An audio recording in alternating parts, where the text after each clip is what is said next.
Good.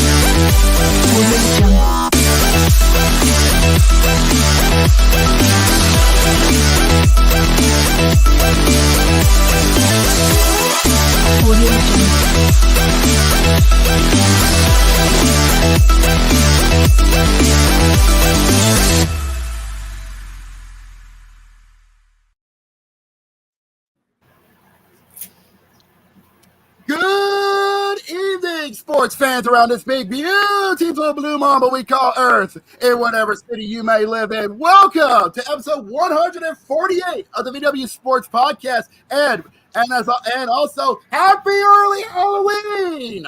Yes, ladies and gentlemen, I am, of course, the founder and owner of the bar, Mr. Jacob B. Jake the Steak. Just call me whatever you want. Just don't call me late for dinner. I am being joined, as always, by my co-host and barkeeps, Mr. C. Carter. Mm-hmm.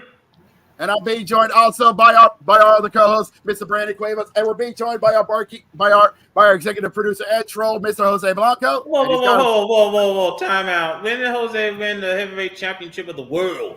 No, that's just it's a replica, but that's not the point. All right, let's just finish it up. Fair enough. We're also being joined by our awesome bouncer, Mr. Zach George, and we're also bringing in happy early All Hallows Eve, or if you're of Irish descent like me, happy Samhain. Fair enough. We're also bringing in Mr. Bedlam, because he might want to listen to it on this one when we get to it. But yes, ladies and gentlemen, as you can see by our wonderful background, I wanted to go for a bar themed Halloween because many bars have been triggering up with some Halloween themed decorations. Because, ladies and gentlemen, today is the 29th of October, the year of our Lord 2024, which means we are now just 2 days away from All Hallows Eve. And we have decided to decorate ourselves. We got ourselves some spooky spirits and lovely candy as well. And we got a lot to talk about today here. In fact, we're going to get started right away with what's been going on the diamond. It's safe to say this year's World Series has been. Oh boy! Let's get started early today. I see the cameras on me. Here we go. I want smoke today because I have a problem. I have a problem with the New York Yankees. What are you doing out there? How are you getting dusted by a dude named Freddie Freeman? He's going out there and he's dominating y'all. And he feels like the most important player on the team. Bad ankle and all, and he's dropping bombs like he's a B-52. You would have thought Ohtani was the star of this team. Apparently, no. It's Freddie Freeman. Congratulations, sir. You might be a future megastar in the making. If you finish this off and the Yankees get swept, oh my God, he's going to be a folk hero. Definitely. Hold on. Isn't the whole team full of first timers in the World Series? Well, hold on. Wait. Time out. Let me just say something. First and foremost, Jacob, B52, you go take a trip down to the Love Shack when we're done here. Secondly, I think that B17. But I think that if you're looking at how the Dodgers are doing it, Freddie Freeman stepping up, Shohei Ohtani, despite him injuring his shoulder, he did well last night in Game 3. Yeah, definitely. And you gotta question Aaron Boone at this point. And you gotta ask him. You got a lot of hitting power on your side, and you mean to tell me you're struggling to score runs here in the World Series? Here in the Fall Classic, and those bats are colder than Mr. Freeze with his gun up full auto. What the hell? And I think that another thing to consider another thing to consider is that you look at what happened in Game 1. And the way how Game 1 ended. Hold on, the way how Game 1 ended is somewhere Kirk Gibson was smiling from ear to ear. First of all, Eric Boone, what in Sam's head were you thinking? Walking the batter to get the bases loaded, just for Freddie Freeman to step up and hit the ball out of the ballpark for a grand slam, walk-off grand slam. I mean, walked it off with a bad ankle, first pitch, dropped the bombed it out of there off of Nestor Cortez to bomb it out of there to win Game 1 of the World Series. Definitely vibes from 1988, and believe it or not, the announcer said it best from Fox. He said, "Gimme, meet Freddie." I was like, "God damn it!" Ladies and gentlemen, I think it's going to come to a point where we're going to have to ask the question: Yankees, how are you letting the Mets outshine you? How have the Mets win 2 games and you can't even win 1 so far? Maybe the Mets should have been in the World Series and not you. That is saying a lot right there. It's the fact but as an Orioles fan, I am rooting on your downfall, so please continue to fail. You're enjoying this series. Oh, not just him, but Zach as well. Just seeing their rivals from the Bronx just bombing so hard. I expected this to go 6 or 7 games. But instead, it looks like the Yankees, since Game 1, have not been able to figure out what's going on. They have not solved the puzzle that is the Dodgers. I tell you what, let me bring this up. What a great first year in the playoffs for Shohei Ohtani if the Dodgers pull this off tonight. I mean, first year in the playoffs, he wins the World Series. If the Dodgers pull off the sweep here tonight, there's going to be a very, very, very, very hard discussion of who's going to hoist the World MVP trophy, okay? Well, I think, first of all, Freddie Freeman. Yeah, this ain't even a conversation. Yeah, I was going to say, if the series ends tonight, Freddie Freeman's your MVP. You know what? Fair enough. Freddie Freeman deserves it. But yeah, tonight. Oh, by the way, boys, if I can get in right quick. Go ahead. Even though this is Ohtani's first time in the MLB playoffs, this is not his first time playing championship baseball. He's won a Japan series or 2, remember, back in the NPB? I think he also won the World Baseball Classic at one time or another. Yeah, he did. Yeah, he won the World Baseball Classic for Japan. First of all, let's not ignore the level of superstardom that Mr. Ohtani has. The man being in the World Series made the anime industry stop. That is how powerful Ohtani is. I don't think you realize how crazy that is. Japan don't stop much for anything. I was about to say, speaking of Japan is enjoying this series because in Game 2 alone, 15 million folks tuned in and watched that game. Yikes. Yeah. From Japan, 15 million. Between Japan and the U.S., this is a commanding 29 million viewers for the World Series. That's crazy. This has been the highest the World Series has been in attendance in a good bit, honestly. Yeah, I think. Let me just also bring this up because what a heck of a series, and like we said, no one in the MLB has come back from an 0-3 deficit to win the World Series. Now we saw it happen in the ALCS, but we haven't seen it in the World Series. 2004 in Boston. We have not seen it happen in the Fall Classic. It has never happened in the Fall Classic. I'm pretty sure our Jersey boys don't want us to remind anyone of that one. I mean, that's crazy. Yeah, we're gonna be talking about New York teams falling flat on their face very soon on this podcast. Because boy, we'll get to that later. Giants! We'll get to that later. Trust me. Yeah, but anyway, we'll get to the salt mine later. Trust me, we will. But anyways, on the mount. Anyways, let's see who's going to be towing the rubber tonight for Game 4 for the Dodgers. Towing the slab will be Ben Kasparius. so far he's got a 1-0 record, and dude's been doing very well. Got 4 Ks, 2 walks with a whip of .92 on the whip meter. Very nice. 1-0 on the record. He's going to take on Luis Gil for the Yankees, towing the slab. He's got no record, but no record on his starts. He's got a 4.5 ERA with a 1.5 whip. I think this is his first time in the world. I think this is also his first pitch in the World Series. Yeah, this is we just talked about this. Most of the Yankees roster, outside of Rizzo, fucking Garrett Cole, and Juan Soto. Most of those people in the Yankees roster, this is their first World Series. Okay, so it still doesn't. And that's especially Aaron Judge. Okay, but that still doesn't explain on how they went. There are now 0-3. That's the thing. Well, I think that what Jose's trying to point out. Hold on, Jacob. I think the main reason we have to look at what's going on with Aaron Judge, like he's struggling so far in this World Series. I mean, poor guy. I mean, he can't even get a hit off a hooker. Even a hooker open up he'll take it. He'll just strike out. Because the Dodgers are consistent. That's why. Mm-hmm. I've always said that consistency wins championships, and the Dodgers are taking that to heart. Absolutely.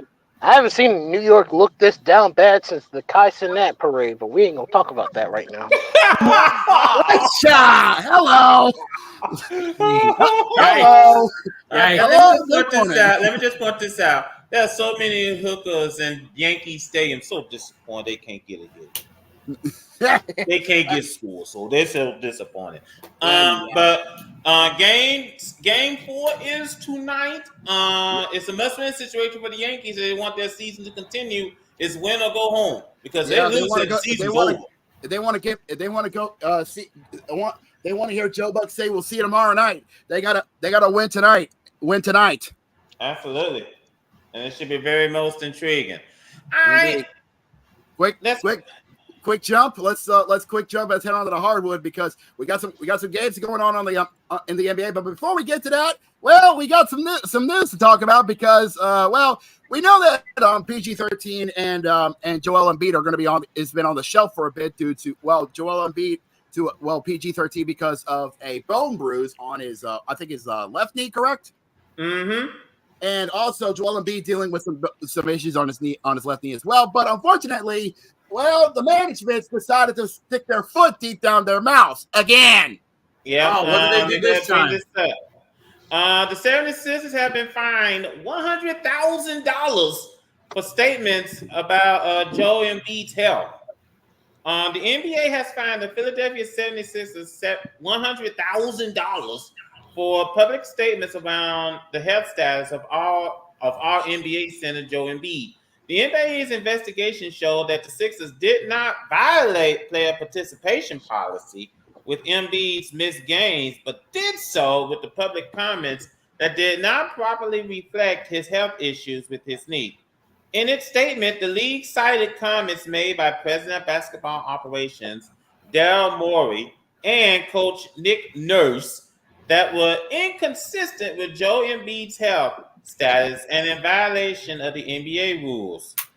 The NBA said it has confirmed that Embiid has been unable to play so far this season because of a left knee condition. Neither Embiid nor free agent acquisition Paul George has played for Philadelphia this season. George has been dealing with a bone bruise in his left knee. The Sixers said earlier Tuesday that both participated in portions of practice, but that they have not been ruled out for Wednesday's game against the Detroit Pistons. Let me just point this first and foremost because, honestly, what else can you say here at this point? Sisters, you simply just should have kept your mouth shut. Be honest about it.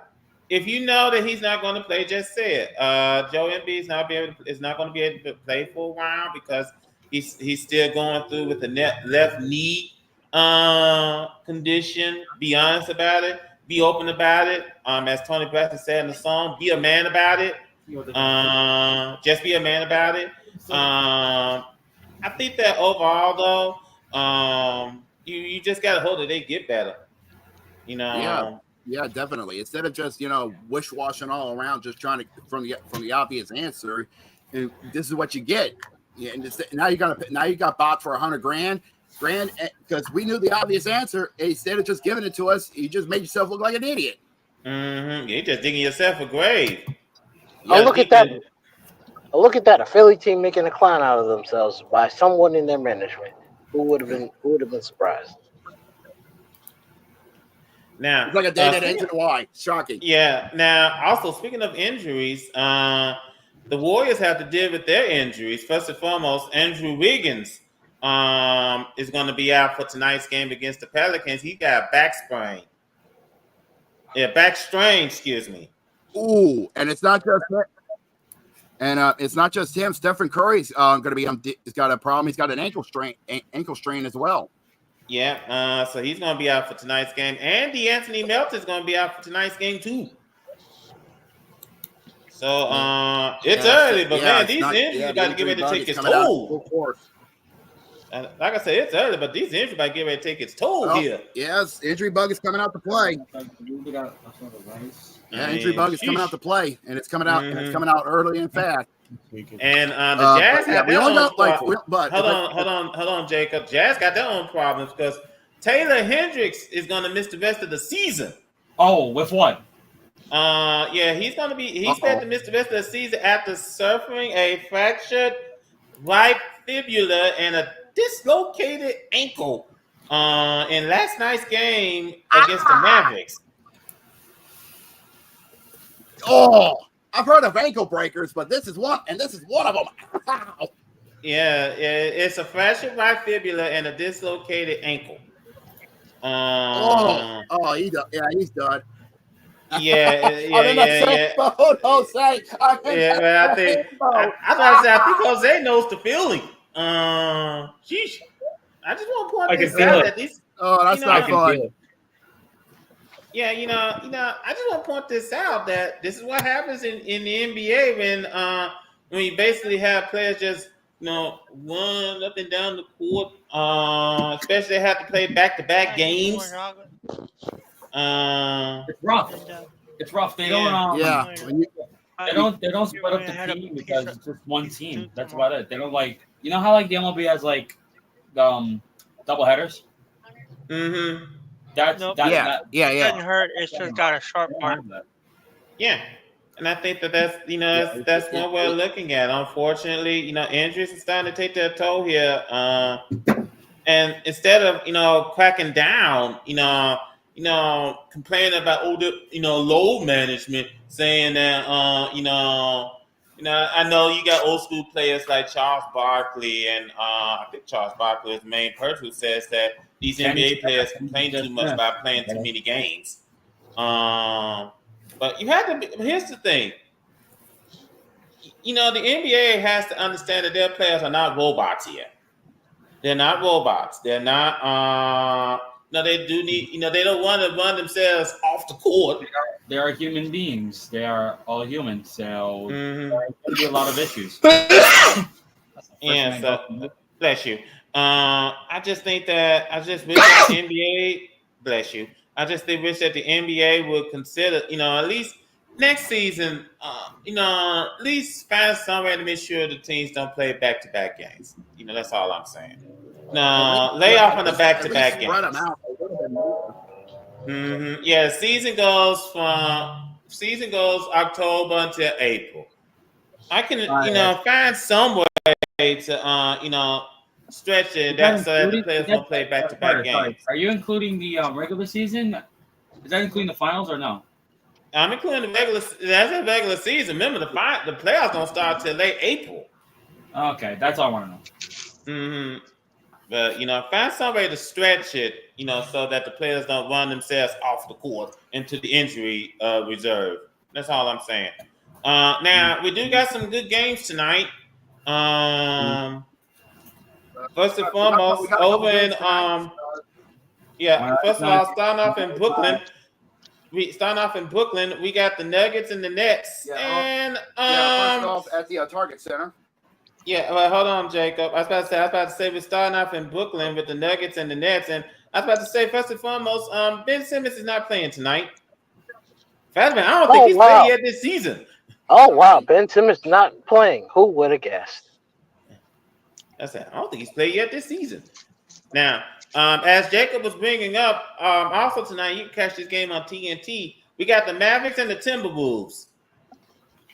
A rematch of the upset that pretty much knocked the Timberwolves off their game.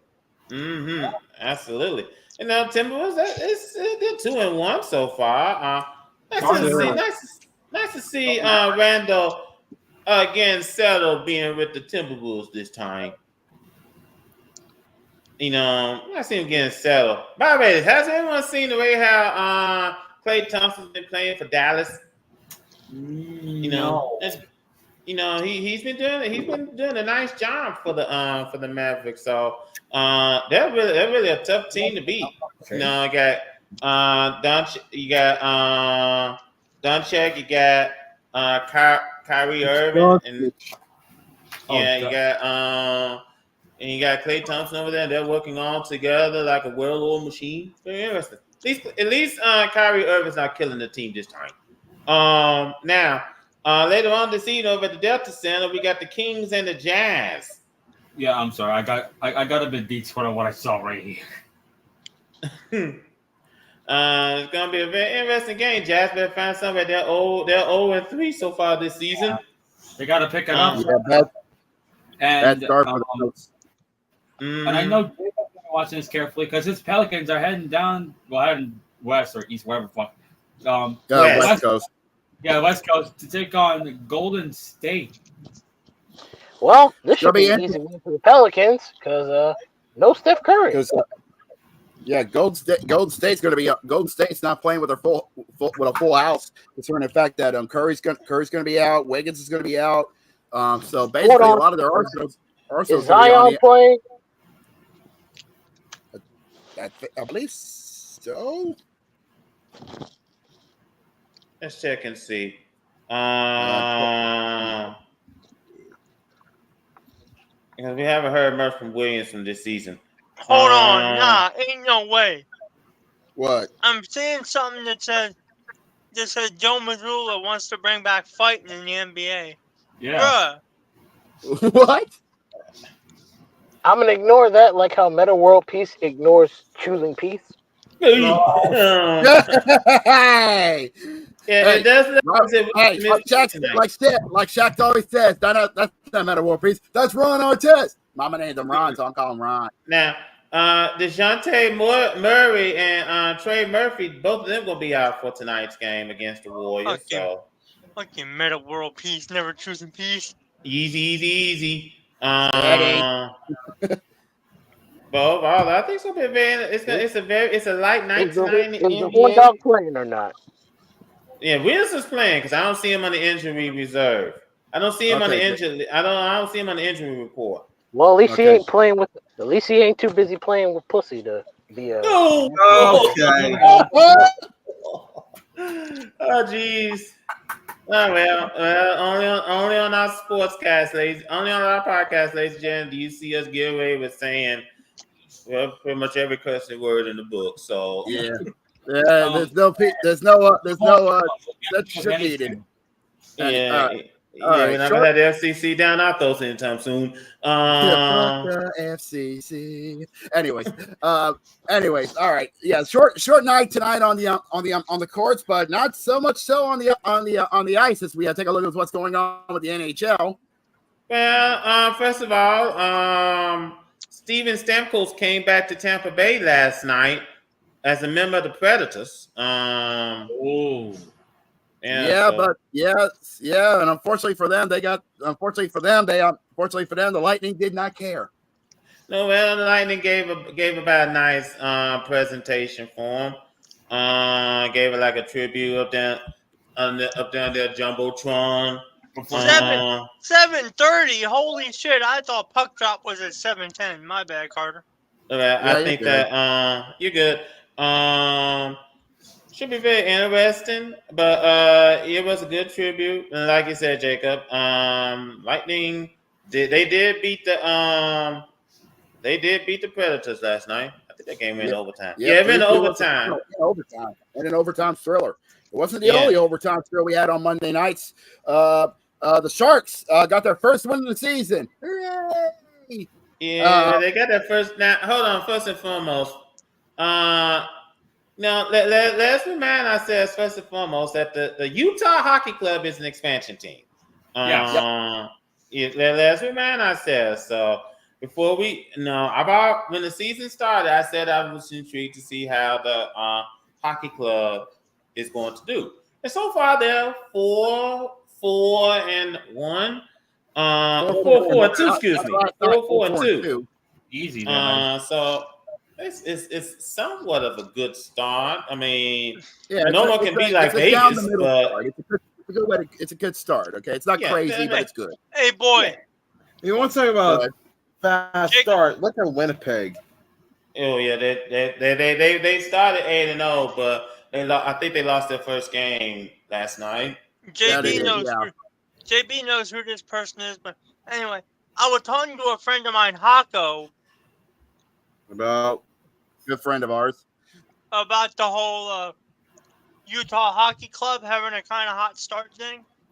And he were talking to a friend of his that was a Arizona Coyotes fan, which was what the hockey club were before they were the hockey club.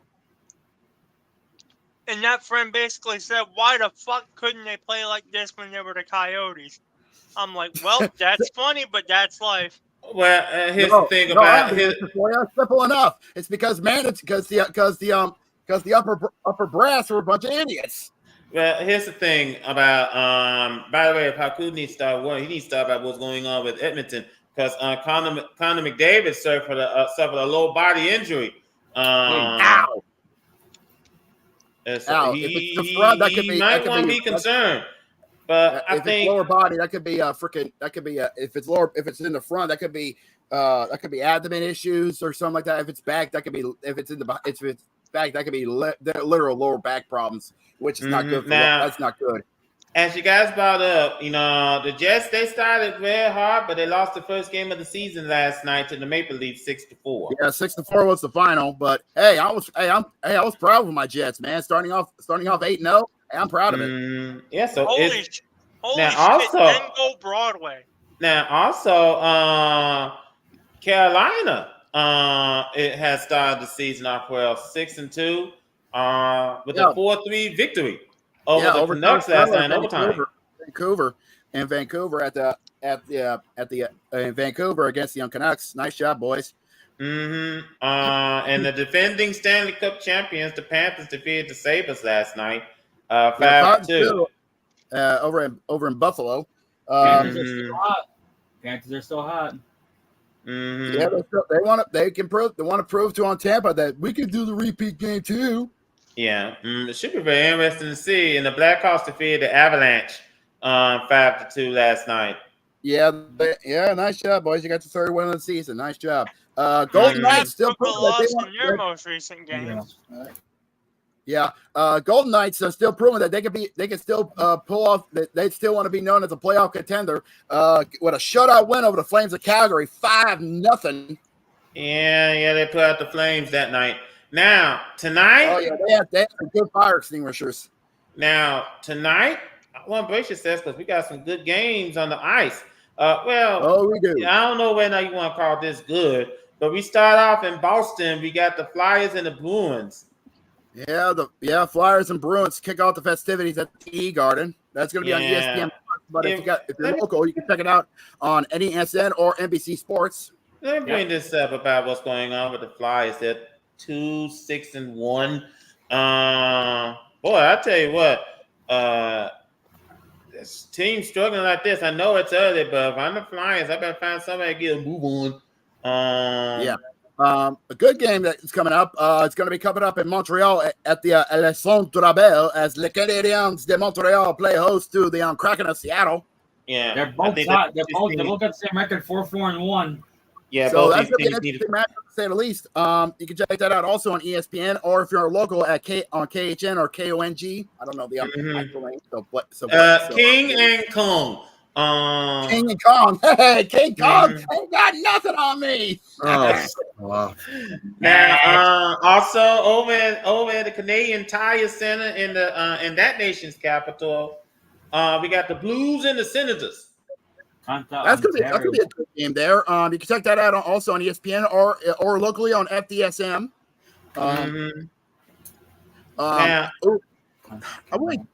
Would you call it a good game? I doubt it. The Minnesota Wild are going to head down south a little bit to Pittsburgh to take on the Penguins at PPG Paints Arena.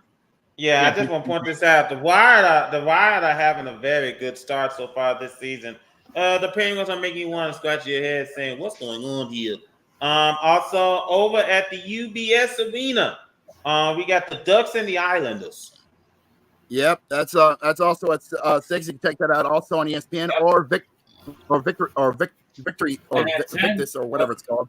And at 10 p.m., I don't know if we can call this an execution or not, but the Kings are going to head down to what seems like a very, very bad rundown Fisherman's Wharf to take on the Sharks in San Jose.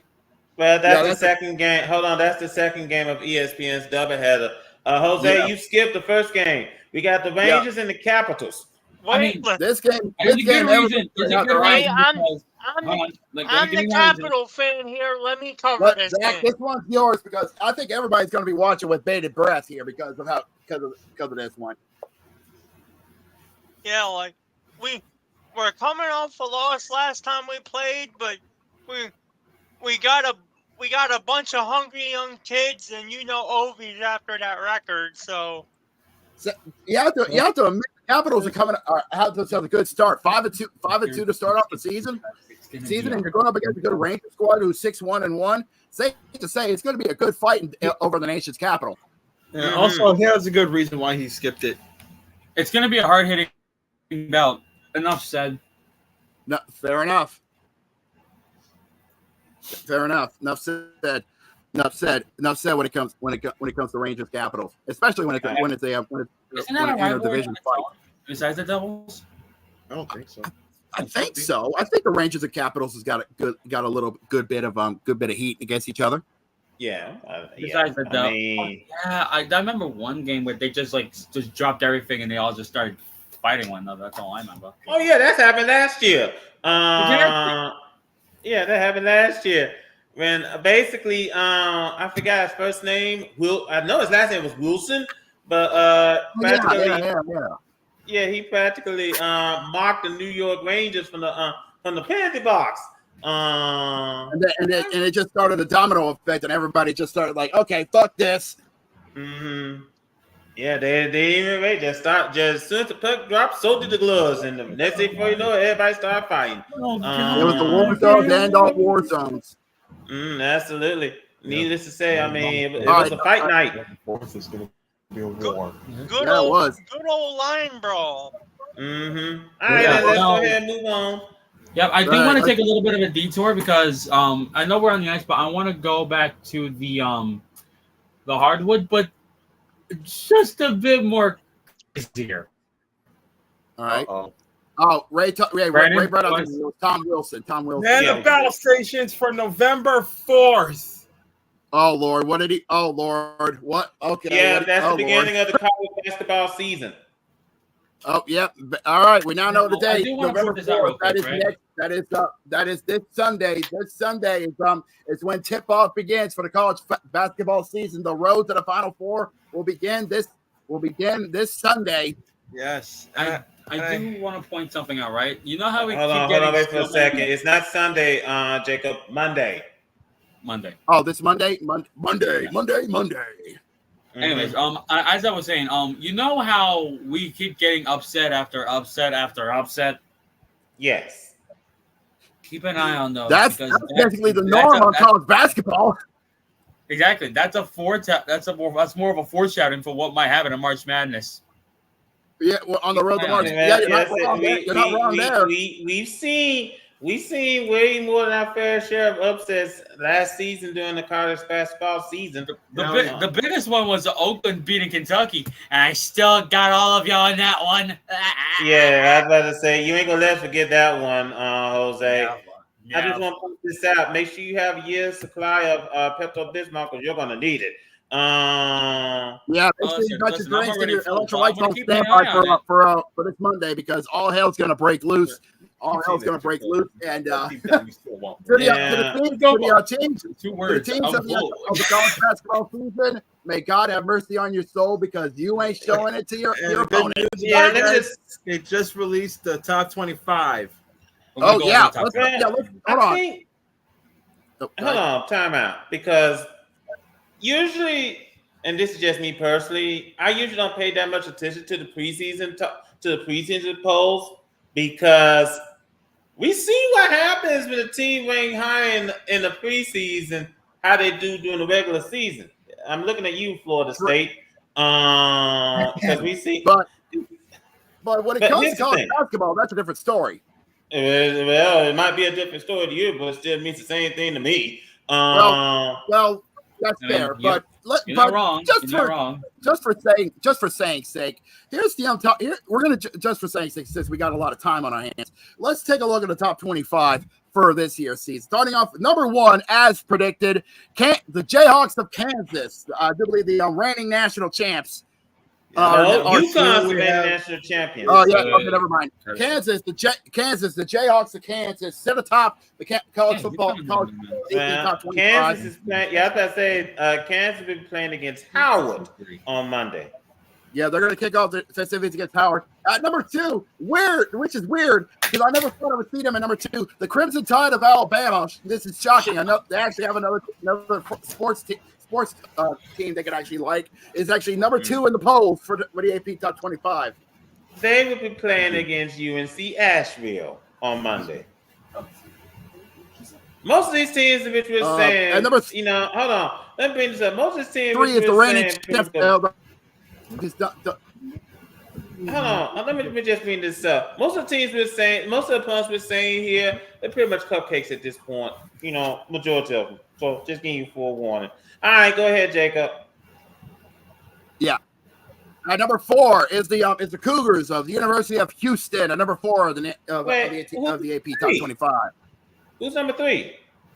UConn. UConn. I said UConn. Yeah, you said UConn. It must have been lagged out because of freaking Wi-Fi. Anyways, number 5 is the Cyclones of Iowa State. Mm-hmm. At number 6 is the Zags of Gonzaga. Oh boy, yeah, you better brace yourself and sit down for this one because they're going to play against the number 8 team in the country on Monday. Oh, that's a good way to kick off the season. Yeah, and right in between them, at number 7 is the Blue Devils of Duke. Yeah, Duke is going to play against Maine on Monday. That should be an easy win. And we already talked about the Bears of Baylor at number 8. At number 9 is Duke's bitter rival, the Tar Heels of UNC. You know what's funny, man? You know what's funny? Mark this down. Mark this down. February 1st. Bing. Because that's where the old rivalry is about to set ablaze in. Oh boy! February 1st, Duke and UNC. Yeah, that might be something to look forward to. UNC, they're playing against Elon. All right. And rounding out the top 10 is the Wildcats of the University of Arizona. Yeah, they're playing against Kinesis. All right. That is your top 10. Interesting notes for the top 25. Top 25, the Hoosiers of Indiana is 17th ranked. The Blue Jays of Creighton is number 15. Creighton is cracked the top 15 at number 15. 19 and 21. Their starter, Ole Miss is cracked the top 25 at number 24. Yeah, I was about to say now Iowa State. Look who's peeking at the rear at 25. Yeah. The OGs, first and foremost. As I said, now first and foremost, Iowa State, the number 5 team in the country, they're gonna play against Mississippi Valley State, the Delta Devils. Well, good luck, guys. You're gonna need it. While the number 4 team in the country, the number 4 team, Houston's gonna play against Jackson State. Good luck, boys. You're gonna need it. I just hate this. Every time they go play against the HBCU school, they get green. It just feels weird. I know they're getting paid to be bitched over, but this is ridiculous. You ain't kidding on that front. I just hate to see it.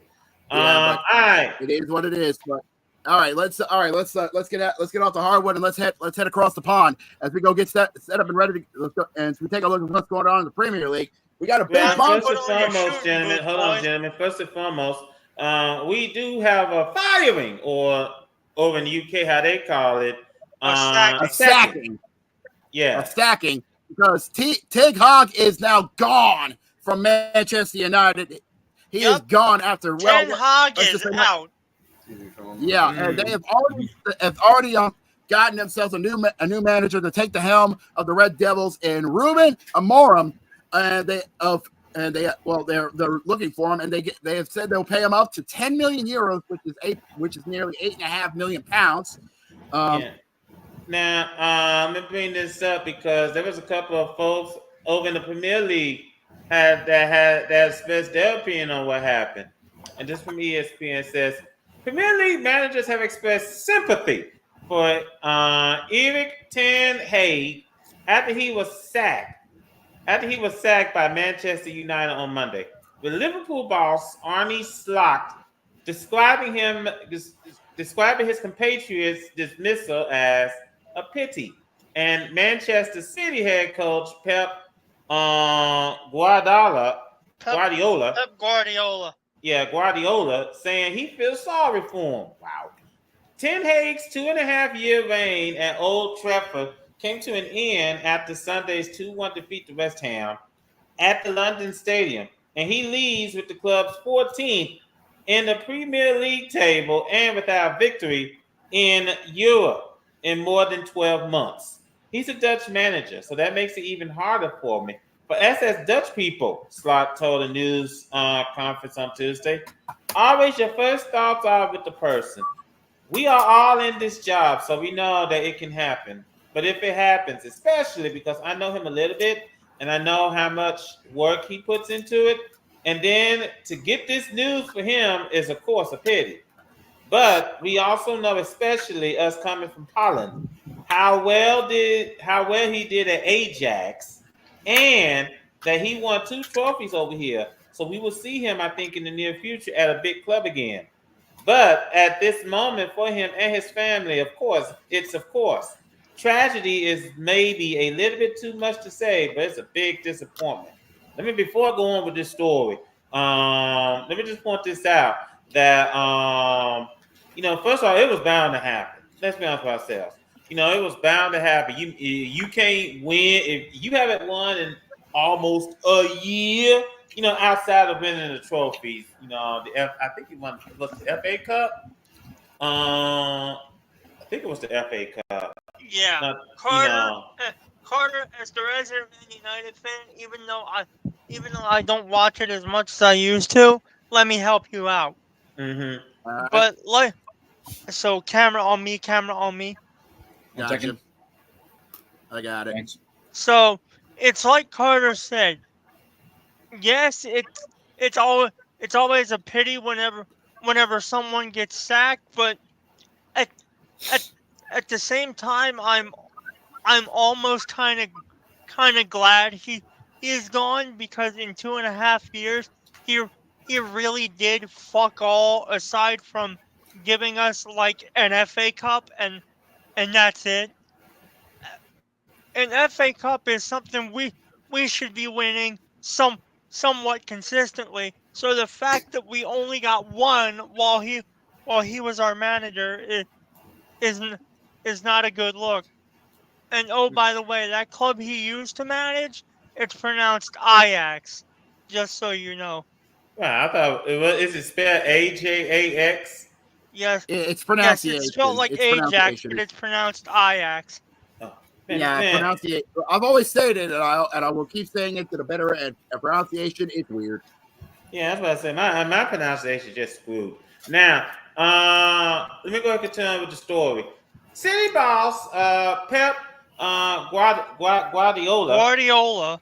Yeah, Guardiola admitted that he felt sorry for Ten Hag and said that job insecurity is part of the game for managers at the top level. I feel sorry for him, he said Tuesday. I don't see architects, doctors, teachers who get the sack. People expect results from us. If I didn't get results, I wouldn't be here. It's a business. You have to take results. Arsenal manager Mikel Arteta, God no, but not butcher that name, said that he was sad to see Ten Hag leave United, and pointed to the Dutchman's successes in the Carabao Cup and the FA Cup. It's always sad to see one of our colleagues lose his job, he said. I think he's done a really good job. He's won titles there. He changed a lot of things. He's a phenomenal coach, and it's difficult. Unfortunately, when these things happen, the exposure we have as managers, we are always in the line, especially when you look at the game, how they lost it. It was incredible. But they made a decision, and I wish him all the best. And I wish him all the best for his new chapter. Meanwhile, Tottenham head coach, Augie Postecoglou, said Ten Hag's exit was almost inevitable. Asked if he was shocked by the Dutchman sacking, he said, "No, not really shocked. As disappointed as it was almost inevitable with the scrutiny he had. So yeah, it's just the nature of football these days." Now, as you guys brought up, the United's bid to hire Sporting CP coach Ruben Amorim as Ten Hag's replacement has moved closer, with the Portuguese club informing the country's financial regulator that the Premier League team has confirmed their willingness to pay Amorim's £10 million. Dang. £10 million or 10 million, which is euro. Excuse me. Yeah, euro. Pounds is basically nearly £8.5 million. Yeah, or $10.7 million release costs. So dang, they might be closer to getting their man. That's saying something. But can I give a little insight? Because I kind of know how football contracts work. Mm-hmm. Go ahead. Since it says it was that we've guaranteed to pay his release clause, from what I understand, that pretty much means the negotiations are all over bar the shouting that basically we got him at this point. That's from what we've been hearing. So basically, if it goes through, you basically got a new man at the helm. Yeah, Mm-hmm. it's just a few more formalities that need to get tied up before we officially have a new manager. It's just all about it's all about just got to get through a little bit more red tape. No pun intended. Yep. Oh, are we talking about the Eric Ten Hag firing? Yeah. Oh, good. I have a favor to do on behalf of the Chiseled Adonis server. Oh God. Eric Ten Hag, you fucking bum.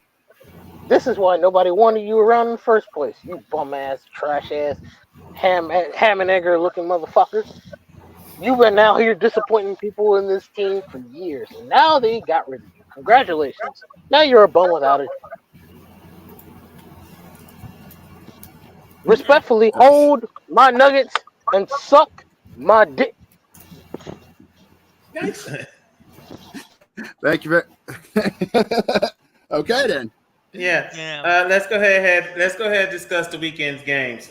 All right. Starting on Friday, we only had one game on Friday, but safe to say it was a brutal one. Nottingham Forest went fox hunting and took West City to the woodshed. 3-1 was the final.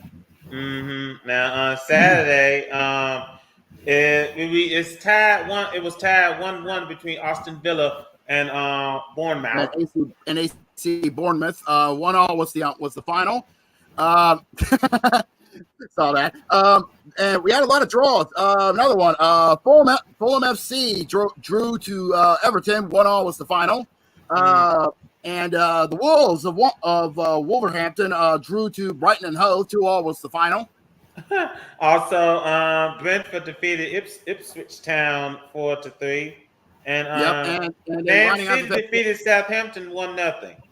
Well, give Southampton credit. They kept Man City to a goal, so that's impressive in itself. And then on Sunday, on Sunday night, Liverpool drew to Arsenal. 2-2 was the final. That a draw was a draw. Yeah, Chelsea defeated Newcastle United 2-1. Crystal Palace defeated. Crystal Palace defeated the Hotspur 1-0. And West Ham United took care of Manchester United 2-1 was the final. Sorry about that, Zachy. Yeah, which led to Ten Hag getting fired. Now, this upcoming week's games, well, it's a doozy. We're starting off over at Newcastle. We got the United. No. You got it backwards. It's not in Newcastle. It's in Arsenal. No. It is in Newcastle. Newcastle upon Tyne. Remember, the home team goes up first. Okay. I had it backwards. Okay, yeah. So starting off at Newcastle as they take on, as Newcastle United takes on Arsenal. Manchester makes the trip to Bournemouth to take on AC Bournemouth. Brighton and Hove comes to Anfield to take on Liverpool. Leicester City makes the trip to take on the New Boys in Ipswich Town. And also, West Ham United goes to Nottingham Forest. Everton makes the trip down the coast to take on Southampton, and then rounding out the festivities on Saturday night, Crystal Palace goes to Wolverhampton to take on the Wolves. Over on Sunday, the Hotspur welcome in Aston Villa, and then this is a matchup I know. Zach's probably going to be interested in watching. Chelsea is going to make it a trip to Old Trafford to take on the Red Devils of Man U. We need that win. We fucking need that. Yep, indeed. And then rounding out the festivities on Monday night, Brentford will make it a trip to Fulham FC for their Monday night showcase. Tell you what, some very interesting games this weekend. Yeah, if there's ever 3 points that we really, really, truly fucking need, it's when we're playing Chelsea. Indeed. Now, while we're in soccer, let's bring it back over here stateside because we got the MLS Cup underway. Yeah, the MLS playoffs is underway as we speak. I need to find them and pull them up. It's gonna take me a second. Yeah. Where are you guys? While you're doing that, round 1 of the playoffs in the MLS begins tonight for Columbus and New York. We already know the playoffs are already underway for some of our teams. Believe it or not, I think if I remember correctly, it started on Monday. It started last night. If I remember correctly, correct? Yes. Last night over in Cincinnati, FC Cincinnati defeated New York City FC 1-0. Just was NYCFC. Yeah, NYCFC 1-0. Just was not good night if you're a New York team.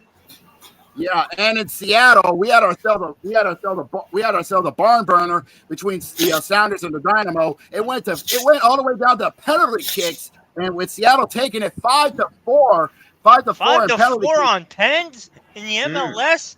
Holy shit! They can shocking. Play exciting football. I know it's shocking. Shocking. I know, right? Seattle takes it 5-4 in penalties over Houston Dynamo in their first matchup.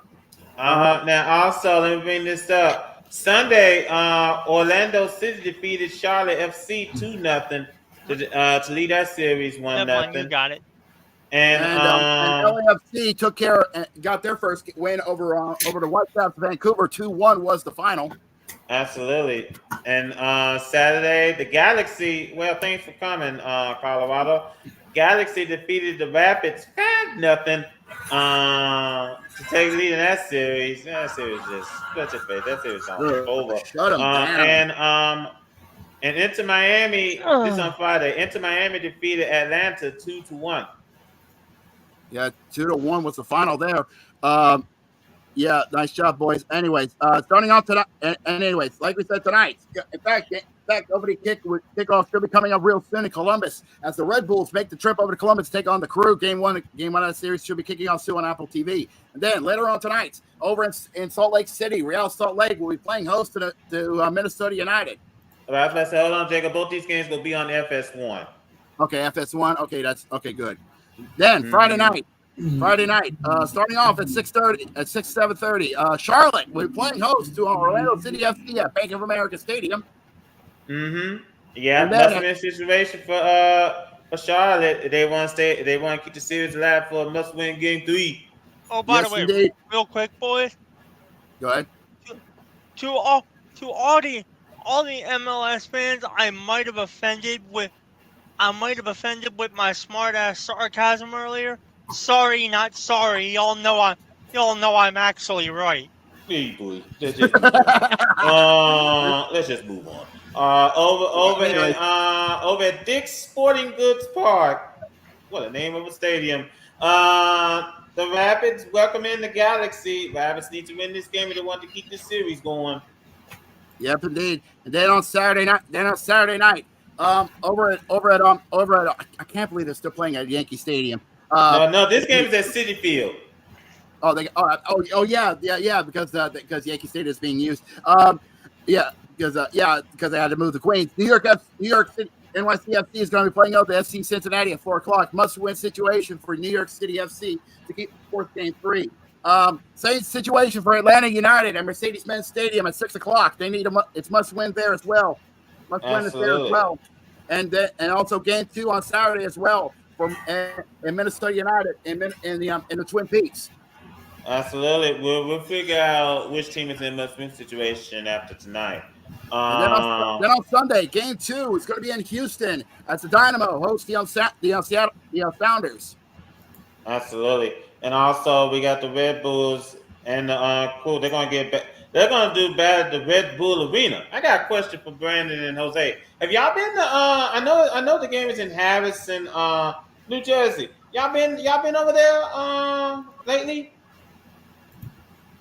Just checking. Then Vancouver at BC Place will be playing host to LAFC. Vancouver needs this win to force a game 3 on their own right. Absolutely. So a lot of these games, and like I said, majority of these games you can catch on FS1. I'm pretty sure they're pretty much now that we're pretty much in the MLS Cup playoffs here. I'm pretty sure that FS1's gonna take over now. Oh, that reminds me. Bring them on in, fellas. Wow! Hey, we were just in time. We were just talking about what's been going on the real turf in the football world. Oh yeah. Yeah, we were just talking about the MLS playoffs and most of the game ones have just been happening. The fact that Ten Hag is out. And we just talked about we've got a lot to say about that guy. You want to go ahead and throw in your 2 cents? By all means, I may as well. Go for it, man. Oh my God! You got time. I'm not even a Man U fan, and I hated, and I was pissed that it took so long to this guy. Here's the thing. Here's the thing. I know a lot of people are going to say that he should have been sacked back in May, and I have to disagree. He should not have been sacked in the offseason back in May after the FA Cup. He should have been sacked last year after the Champions League when they failed to even make it when they were eliminated from European football.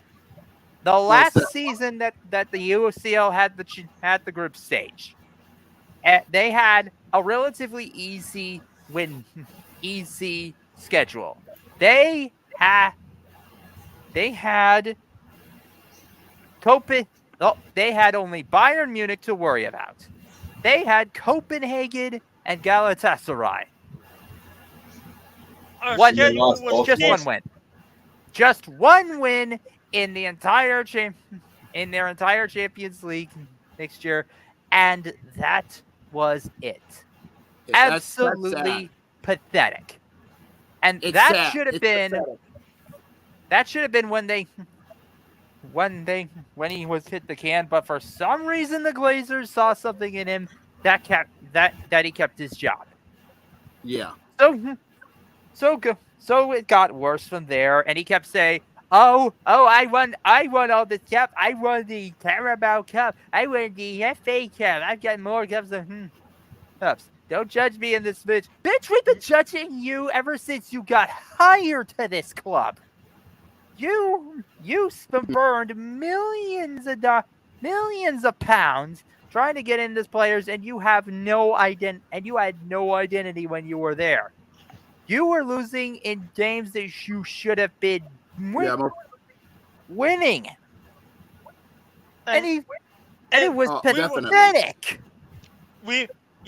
Weevil, as the resident Man United guy, even though I don't really watch the football anymore, I just gotta say that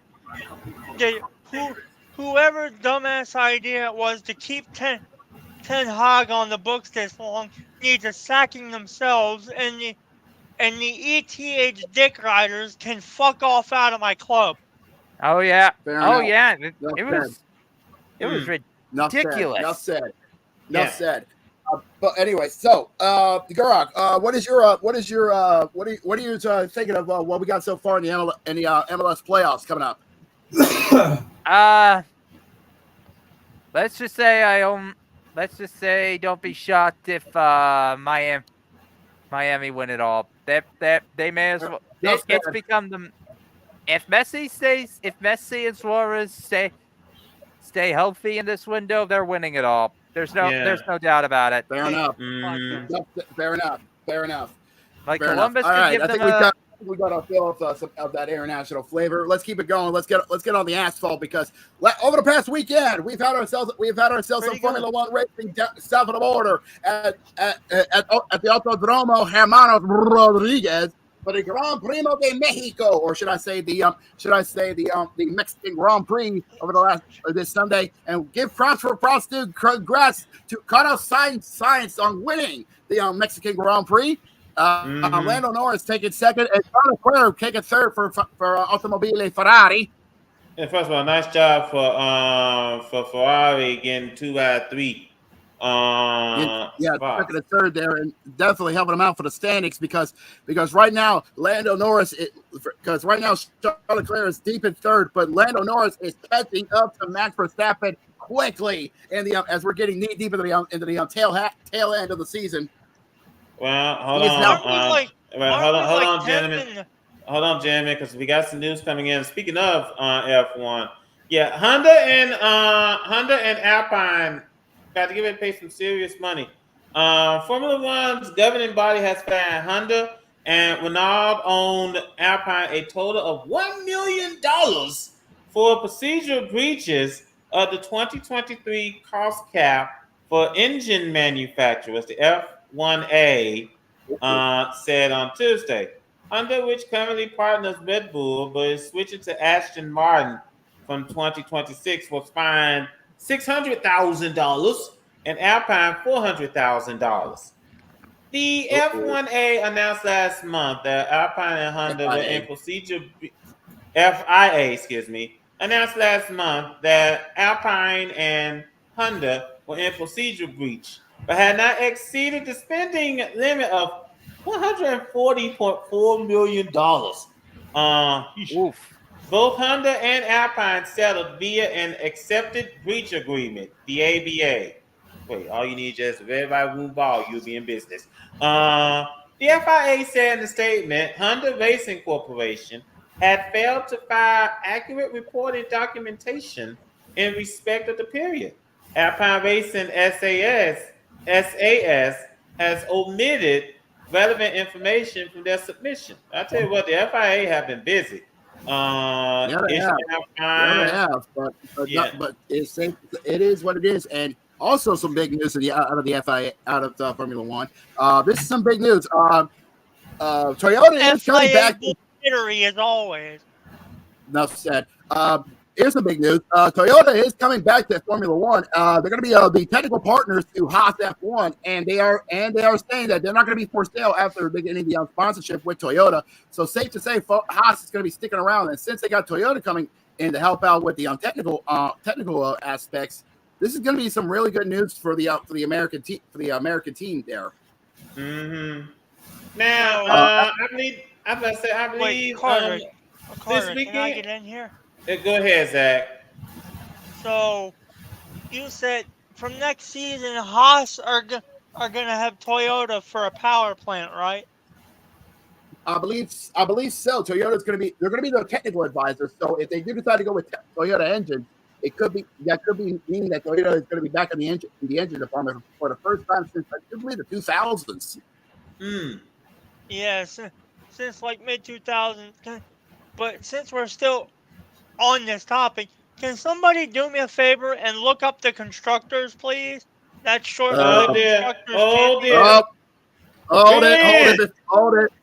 This needs to happen. This needs to happen. The Brits here. Give me a sec.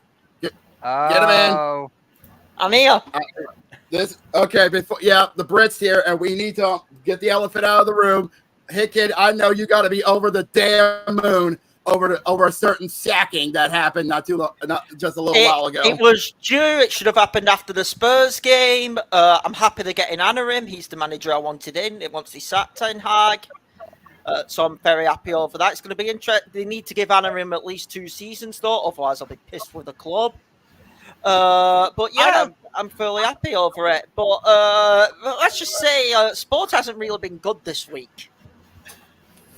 Well, you can say that again, but we'll get to that in a sec. We'll get to that very soon. But yeah. But I know what. You're talking Formula One right now. Yeah. Yeah, we are.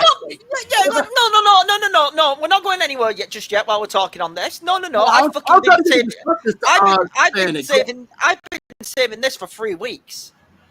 Go ahead. Fuck Max Verstappen.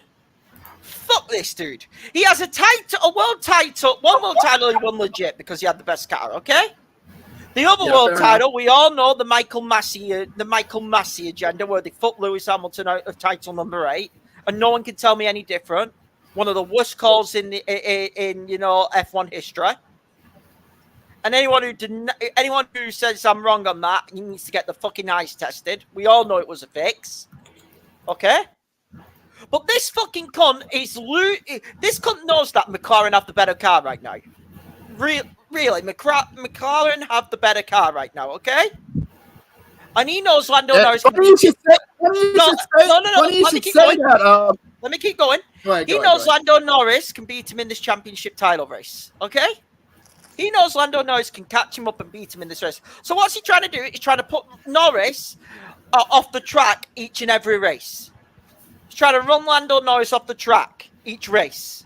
Cheating fucking cunt. Can't race under pressure. You're an embarrassment to Formula One. Rant over. Let me ask this question because next race for Formula One is going to be in Brazil. At the Sao Paulo Grand Prix. Yeah, at Interlagos. Let me just bring this up. Yeah, at Interlagos. Yeah, I was about to say. Hickey, you said this stunt that you said that the driver tried to pull. You think he's gonna do it here in Brazil? He'll try and run because Lando Norris has the better car. I think Lando Norris will win this Brazilian Grand Prix this week, and I think it will all come down to the double point race in Abu Dhabi. But Verstappen will be desperate, and Verstappen will keep on racing dirty. It's what he's been doing all season since Lando's caught him up. He has been racing dirty, and no one else can tell me differently. It's pathetic. It's an embarrassment to Formula One. But Red Bull gets special treatment off the FIA. I'm not going to disagree with you. Even me, who's a Red Bull fan. That's been playing milk, and it's disgusting at this point. Jacob, your entire Zach, I just pulled out the constructor standings for this year. It's actually McLaren is taking the lead in the constructor standings, and Ferrari is just behind it by 29 points.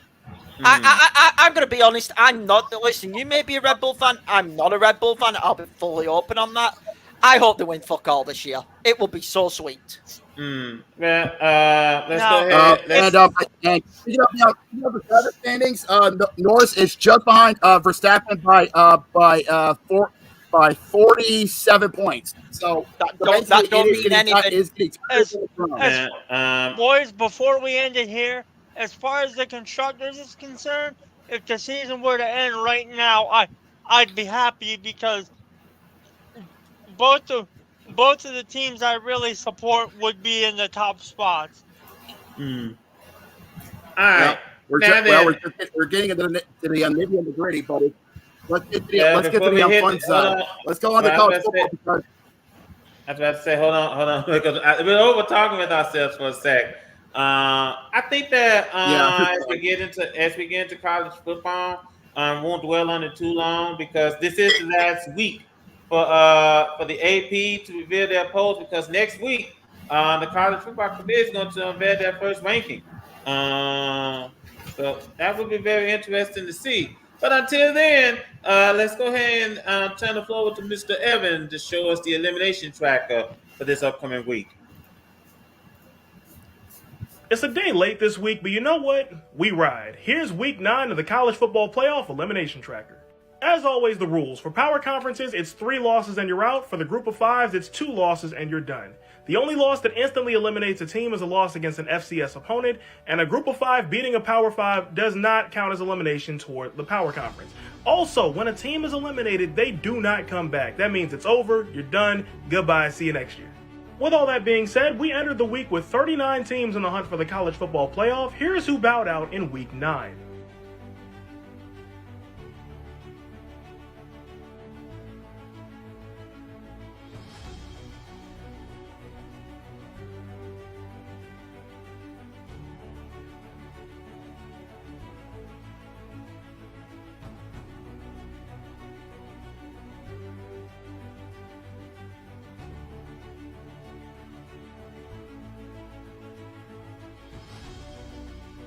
And that brings us down to 32 teams in the hunt for the college football playoff as we enter the final month of the season, so let's see who made it into November.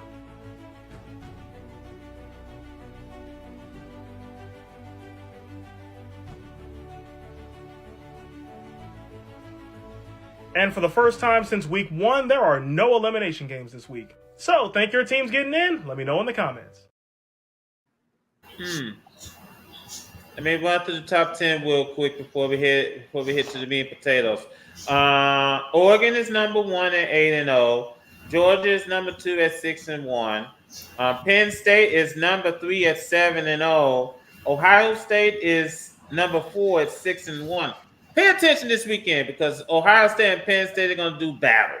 So pay close attention to that game. Yep, and something tells me this could be if Penn State is playing at home, it's going to be their whiteout game. So safe to say those two are going to fight like it's no tomorrow. Miami is number 5 at 8-0. Texas is number 6 at 7-1. Tennessee is number 7 at 6-1. Notre Dame is number 8 at 7-1. After the way how they beat Navy over the weekend. Just looking at the scoreline, it was brutal. Yes, I'm not surprised. It was ugly. Number 9 is BYU. Sorry, Navy. Yeah, at number 9 is BYU at 8-0, and at number 10 is Texas A&M at 7-1. Sorry, Jacob. None needed. I'm fine with it. It happens. Yeah. Now, cowbells. Yeah. Wait a minute. Texas A&M don't have cowbells. Do they have cowbells? I thought Mississippi State's other place had cowbells. But then you never know. Maybe Either way, nonetheless, it's always Kyle Field that always leaves a bad taste in LSU's mouth. That is true. You know? Nonetheless, let me just go through this real quick. Couple key games to look forward to this weekend. Like we brought up, Penn State is the home team Saturday against Ohio State. So expect the whiteout game. Expect the whiteouts to come out to play. Well, actually, I don't think they're going to do the whiteouts because it's a nooner game. It's on Saturday too. Oh boy, he's just gonna be early. Also, we got the world's largest cocktail party between Florida and Georgia. Not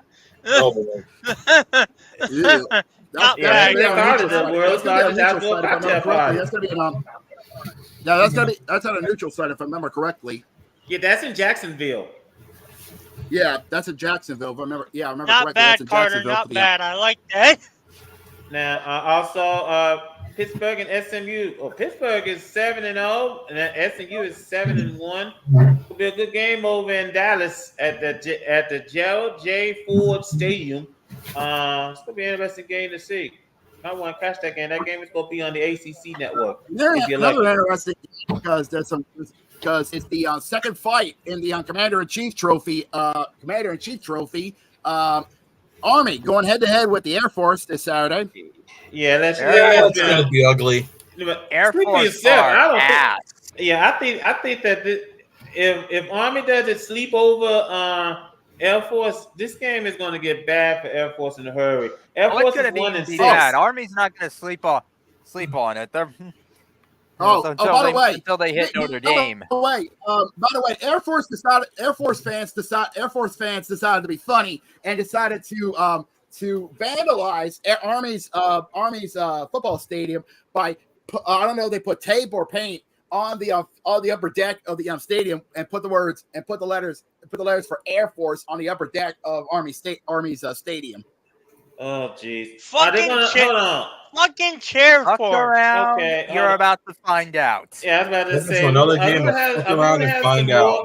They're gonna pay. fucking chair for us. Well, I was about to say, hold on, gentlemen. We probably might have some new contestants for next week's episode of Fuck Around. So brace ourselves for that. Yeah, most definitely. Now let's go ahead and head on out to the meat and potatoes. Yes. First and foremost, hold on, wait. Before we dish out the salt, hold on. We have to discuss the trades that have been happening. Oh. And here's why Jamal's mood has actually gone from a 0 to a here we go. This was a big trade. Give me that shit. Give me that shit. I don't want nobody talking. Let him have it. Let me go demon mode. Thank you, Cleveland, for beating us. Thank you, Cleveland. You might have actually did us a massive favor. We got Deontay Johnson. And I know Carroll was looking forward to getting him for the Cardinals. I'm not beating the Cardinals. I have admit that. That's a W. That's a W to me. God. That was beautiful. I'm happy he's not in the NFC West. Baltimore, I need you to do me a favor, though. This is a nice move and all, but get some defensive players. Get some defensive players. I need you to take more risk in the trade deadline than you usually do. Get more defensive players. This is the push that we need. If we're going to beat Kansas City like people say we can, we need to make the push now. Do not settle. Do not get comfortable. We need to win. I'm not taking anything less than us beating Kansas City in the playoffs and getting the Super Bowl. I absolutely refuse. Oh, you're all in now. You're all in now. Much more better than what the Cowboys are doing. It's a better.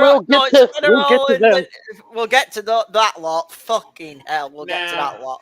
Hold on, gentlemen. Now we can't forget what's going on when I'm pretty sure somewhere Malik is asking for another bourbon because DeAndre Hopkins is making his way on out to Kansas City.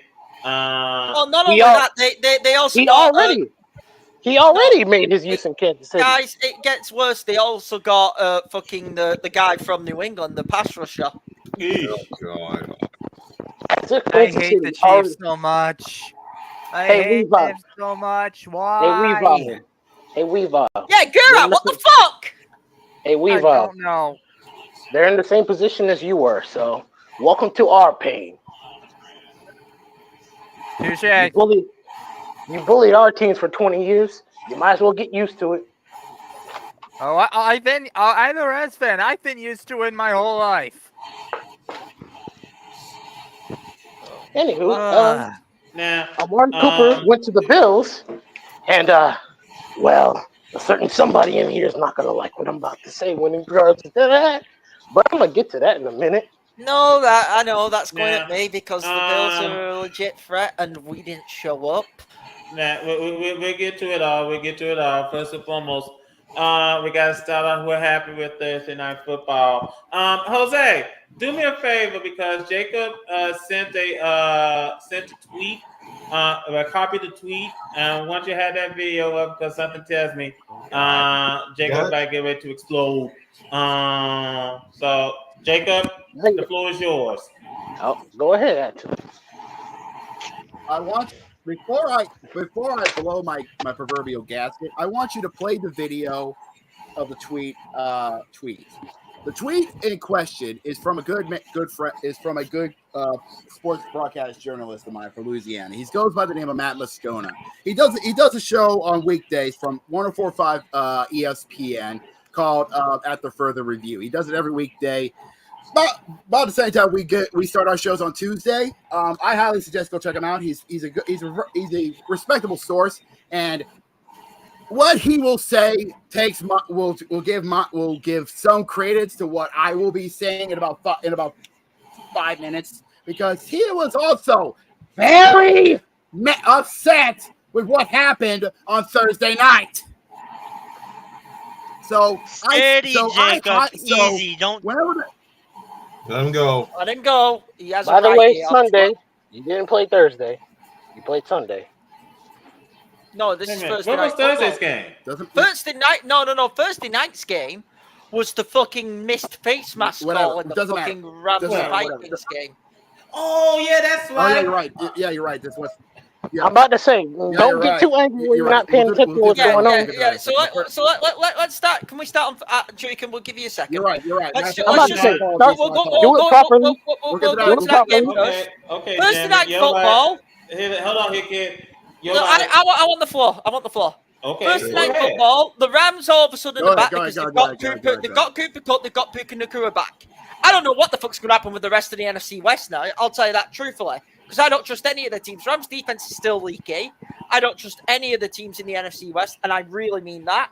But how the fuck does the referee miss the face mask?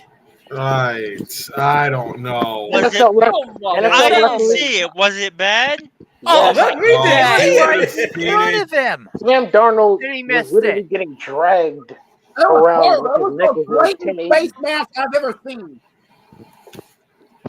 How the fuck does the ref miss that face mask? I don't know. Here's the thing. I'm not saying the Rams may have gone on to win the game, because they may have gone on to win the game, okay? But you can't miss that face mask call. You really can't miss that call. The NFL referees are very hypocritical when they apply these rules, because how you're protecting the QBs and you miss a call like that. That's disastrous. It's one of the worst missed calls.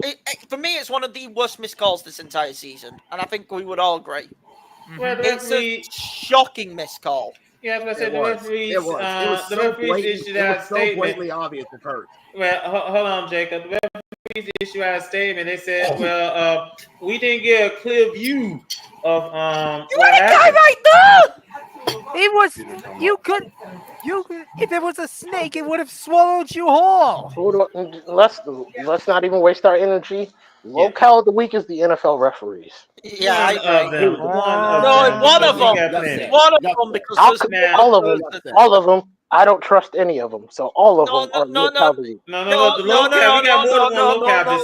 There's another locale, and I think I know where Carter's just going. There is definitely another locale. Let's go ahead and up to Sunday. Okay. Packers. Yeah, now let's get to now. Let's go in order. Let's Jacob get the floor. Time out. Let's go in order. Early kickoffs. First of all, let me just start off by saying, Buccaneers defense. Jeez Louise. You just basically just let Kirk Cousins just throw a picnic twice. This whole season. You just let Kirk Cousins just just blitzkrieg all over you, left, right, up, down, side.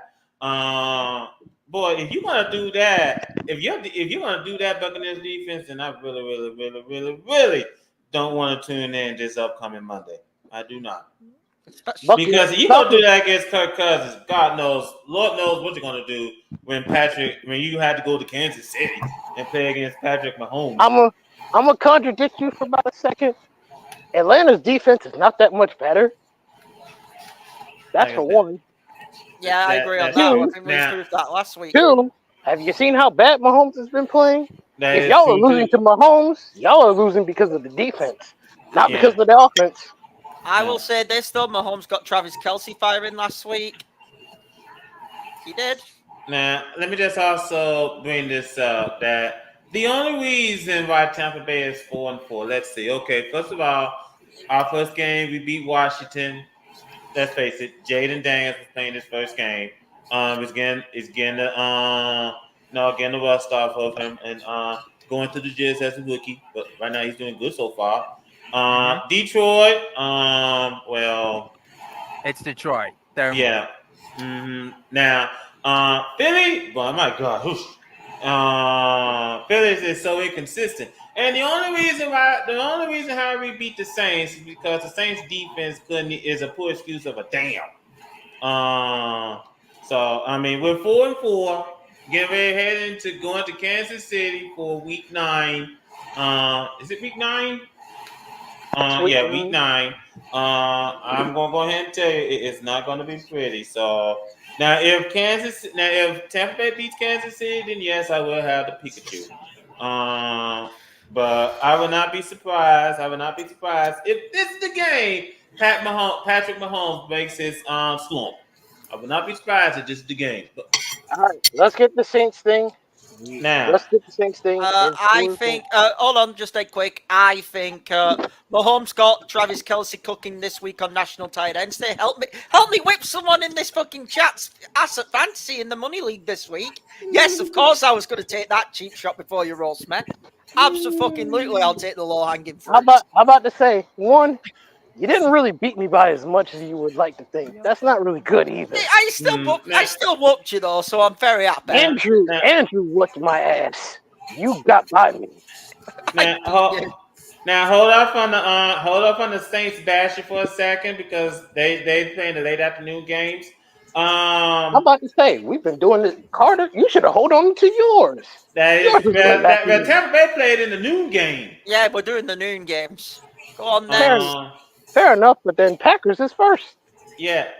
Yes, you're right. Packers defeated the Jaguars 30-27. Look at that. Having a kicker is actually good for your team. Who would have imagined? You know what? I give Brandon McMahon this credit. At least he's staying out of trouble. Can I say Green Bay? Listen, I've given my reach some praises for the NFC North, and I still do. I still think it's the best division in football this season. But for me, and especially for me, there is a worry with this Packers. One, I think you need to invest in your offensive line. Jordan Love is getting way too many knocks each game. I don't care what anyone tells me. He's getting beat up each of these games, and I don't think anyone can deny that. Two, and this is just me, it just feels like there's a ceiling with the Packers where you see almost like maybe like a second. I know they made a run last season, but they feel like a second round team in the NFC playoffs. That's it. Mm-hmm. You think they mean more? You think they mean more? That's all I'm trying to say with the Packers. I wouldn't be too worried about them, considering they just got Robert Saleh off of free for the Jets. Mm-hmm. Their defense is going to hold up their burden. Now, the Eagles defeated the Bengals 37-17. For free? Hot take. Go ahead. Bengals season is over. Yeah, we've either listen, I know the Browns are still shit, but they've got to play the Steelers twice. Good luck. And I believe they've got to play the Ravens twice, if I'm correct. Good luck. They got to play Baltimore. They got to play in Baltimore, correct? I would believe so. Mm-hmm. Yeah, those 3 more losses. Good luck. I don't think the Bengals are making the playoffs. I really don't think the Bengals are making the playoffs. No. And I think it was a huge win for Philadelphia because I think it keeps them alive because of how good the NFC North is. I think it keeps them alive in the wild card race. And I think and it keeps them alive in in the NFC East, division race with Washington, who's their only competition this season in it. Now, hey boys, I have a confession to make. Go ahead. I'm on this podcast because I like to talk sport, but I don't really watch sport much at all. Well, don't feel bad. I mean,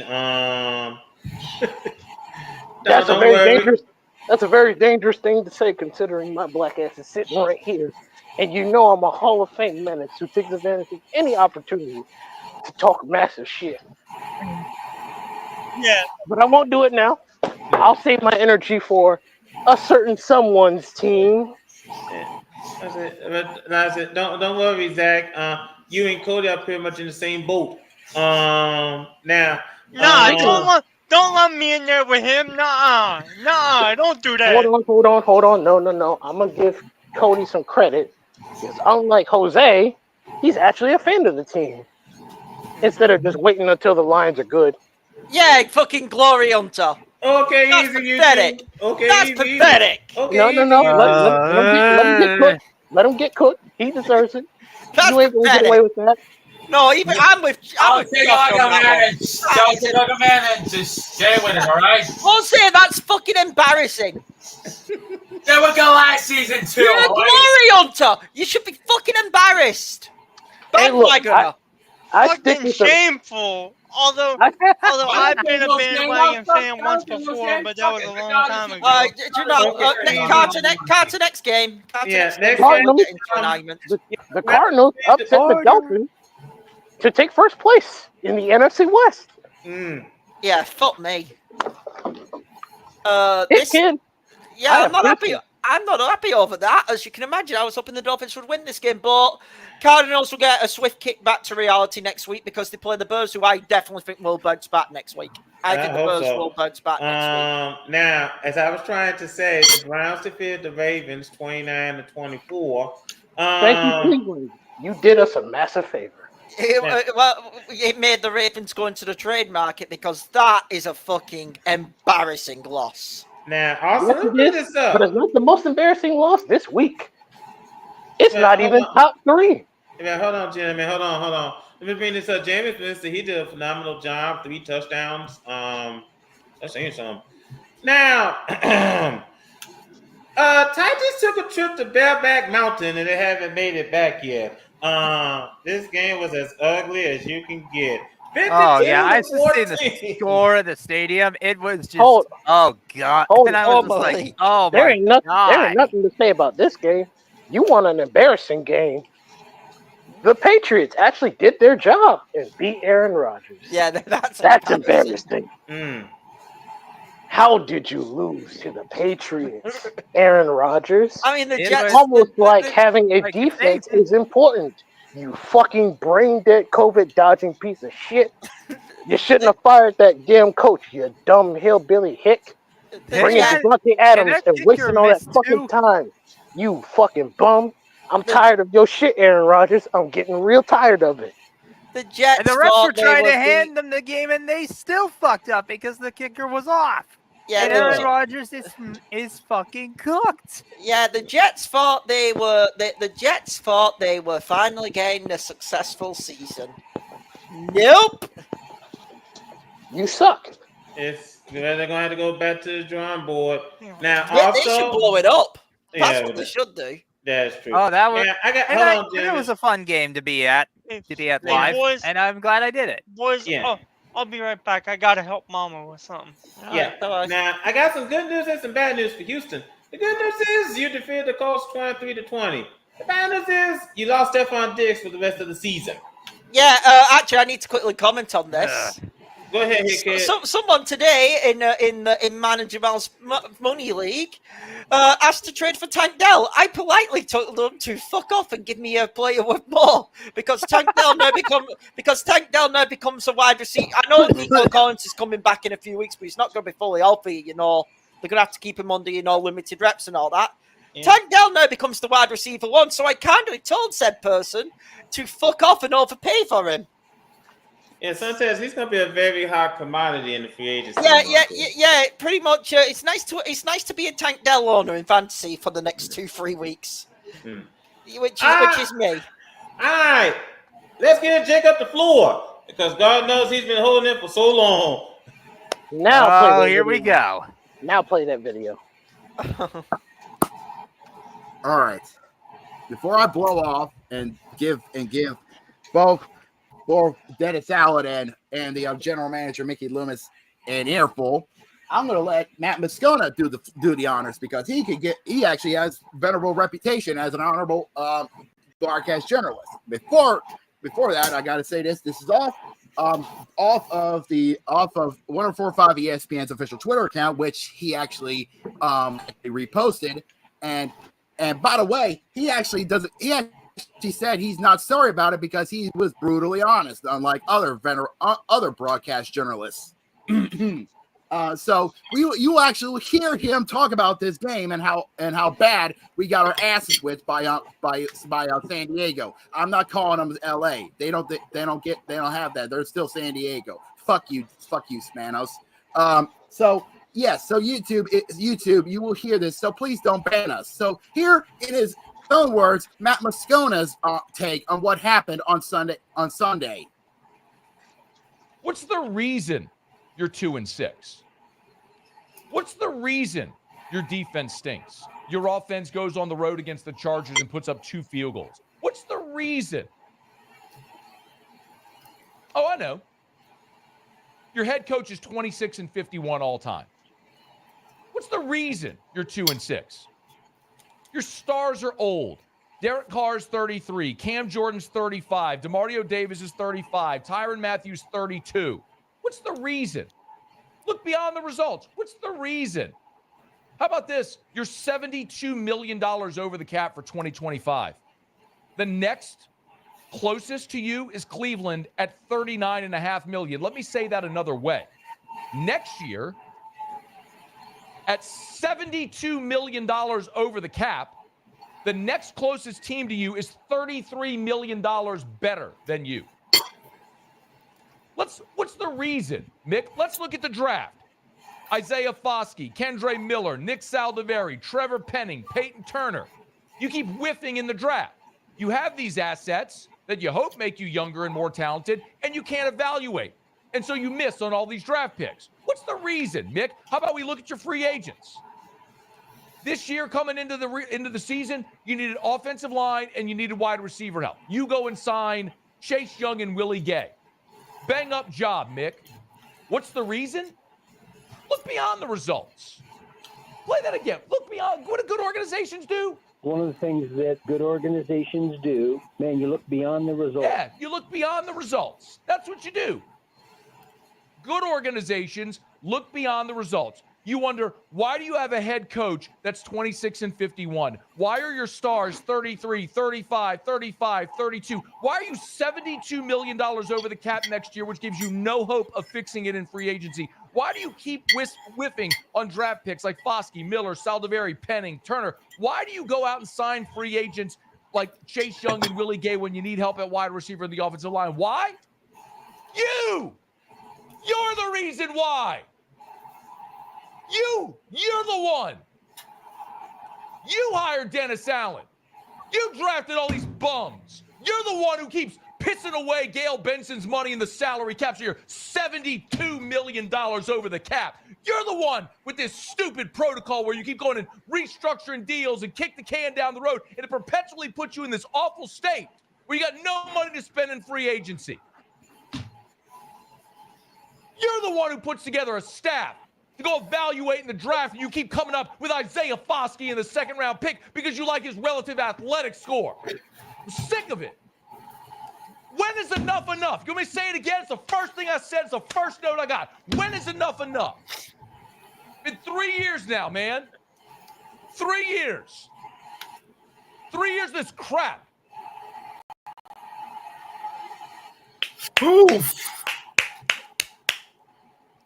Damn. Damn, Sam. That's just the PG version. I'm not. No. Give me that motherfucking camera. It's all you got it. Camera. Loomis. It's on you. Mickey fucking Loomis. He said it best. For the past 3 seasons, 3, you have been tearing apart this foundation that Sean Payton, Drew Brees, and many other greats have laid upon us. They gave us a Super Bowl, and what have you done? Jack fucking shit! You have pissed away millions of dollars from Gail Benson just to make this team fucking irrelevant. You have set us back to the doldrums where we had to wear paper bags over our heads and we had to call ourselves the AIDS, the fucking AIDS of this organization. I remember when my dad were season ticket holders to this club. He remembers the dark days when we had a fucking coach who took away all of our draft capital for one player. And guess what he did? Fucking shit! You are the worst general manager I've ever had because you gave us the dog shit head coach named Dallas Allen. I hope and I pray that Gail Benson fires your ass along with Dennis Allen so that we can hope and pray we can move forward as better as a Saints organization. Get the fuck out of my sight. Jacob, breathe. Dang. Carter, you mind handing that to me real quick? Go ahead. Round of applause. I'm just going to proceed with the following. Breathe.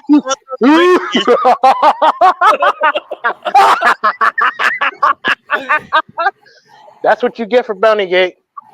That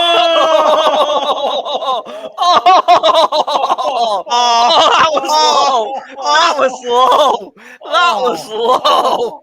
Fatality, ladies and gentlemen. That was low. Fuck that. I'm throwing a flag. That was low. Personal unnecessary roughness. That was the lowest comment I've heard on you. Guys, remember who this is. This is Jamal Bedlam.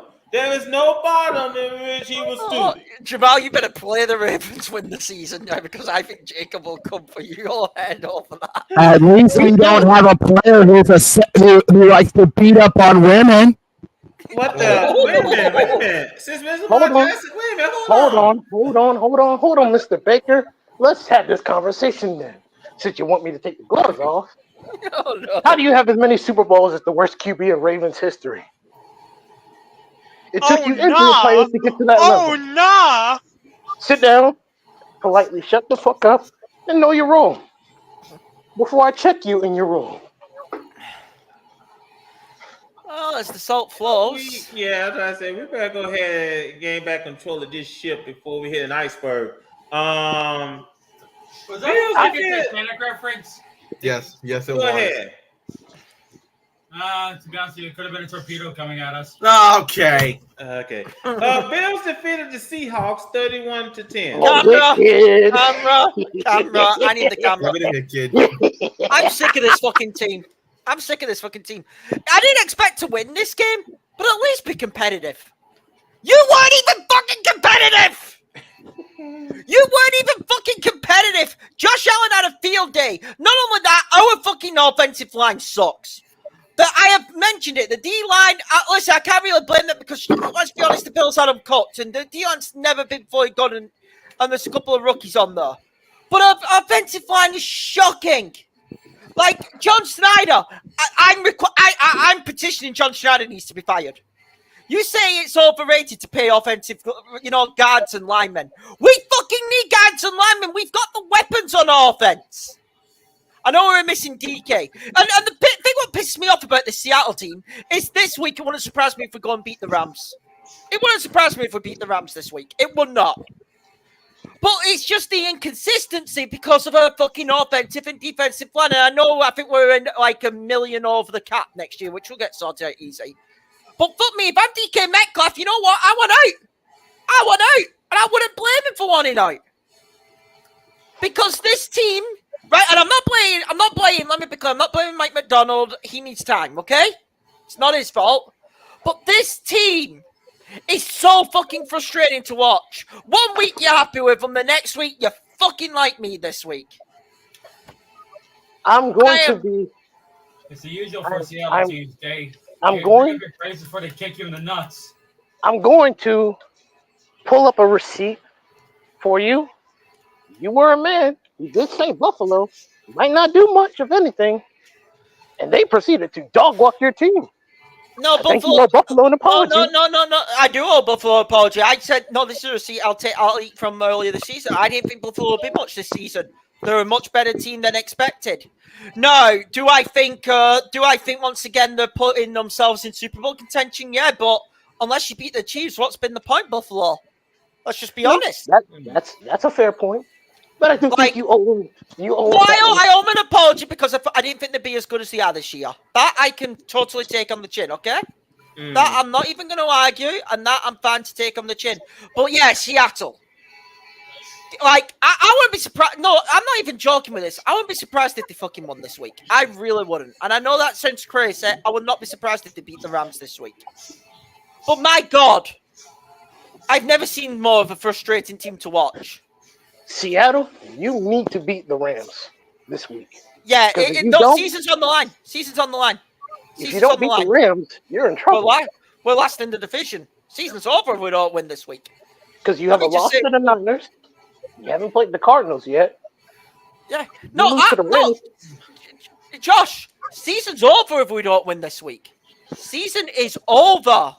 The only reason I'm not going to give y'all the season is over yet is because you haven't played the Cardinals yet. I'm telling you. I think you're okay. Here's the deal. I picked the Cardinals to beat us right now.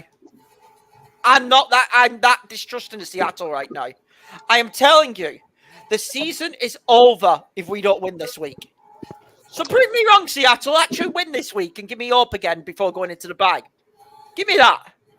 But yeah, that's pretty much all I've got to say. That is pretty much all I've got to say.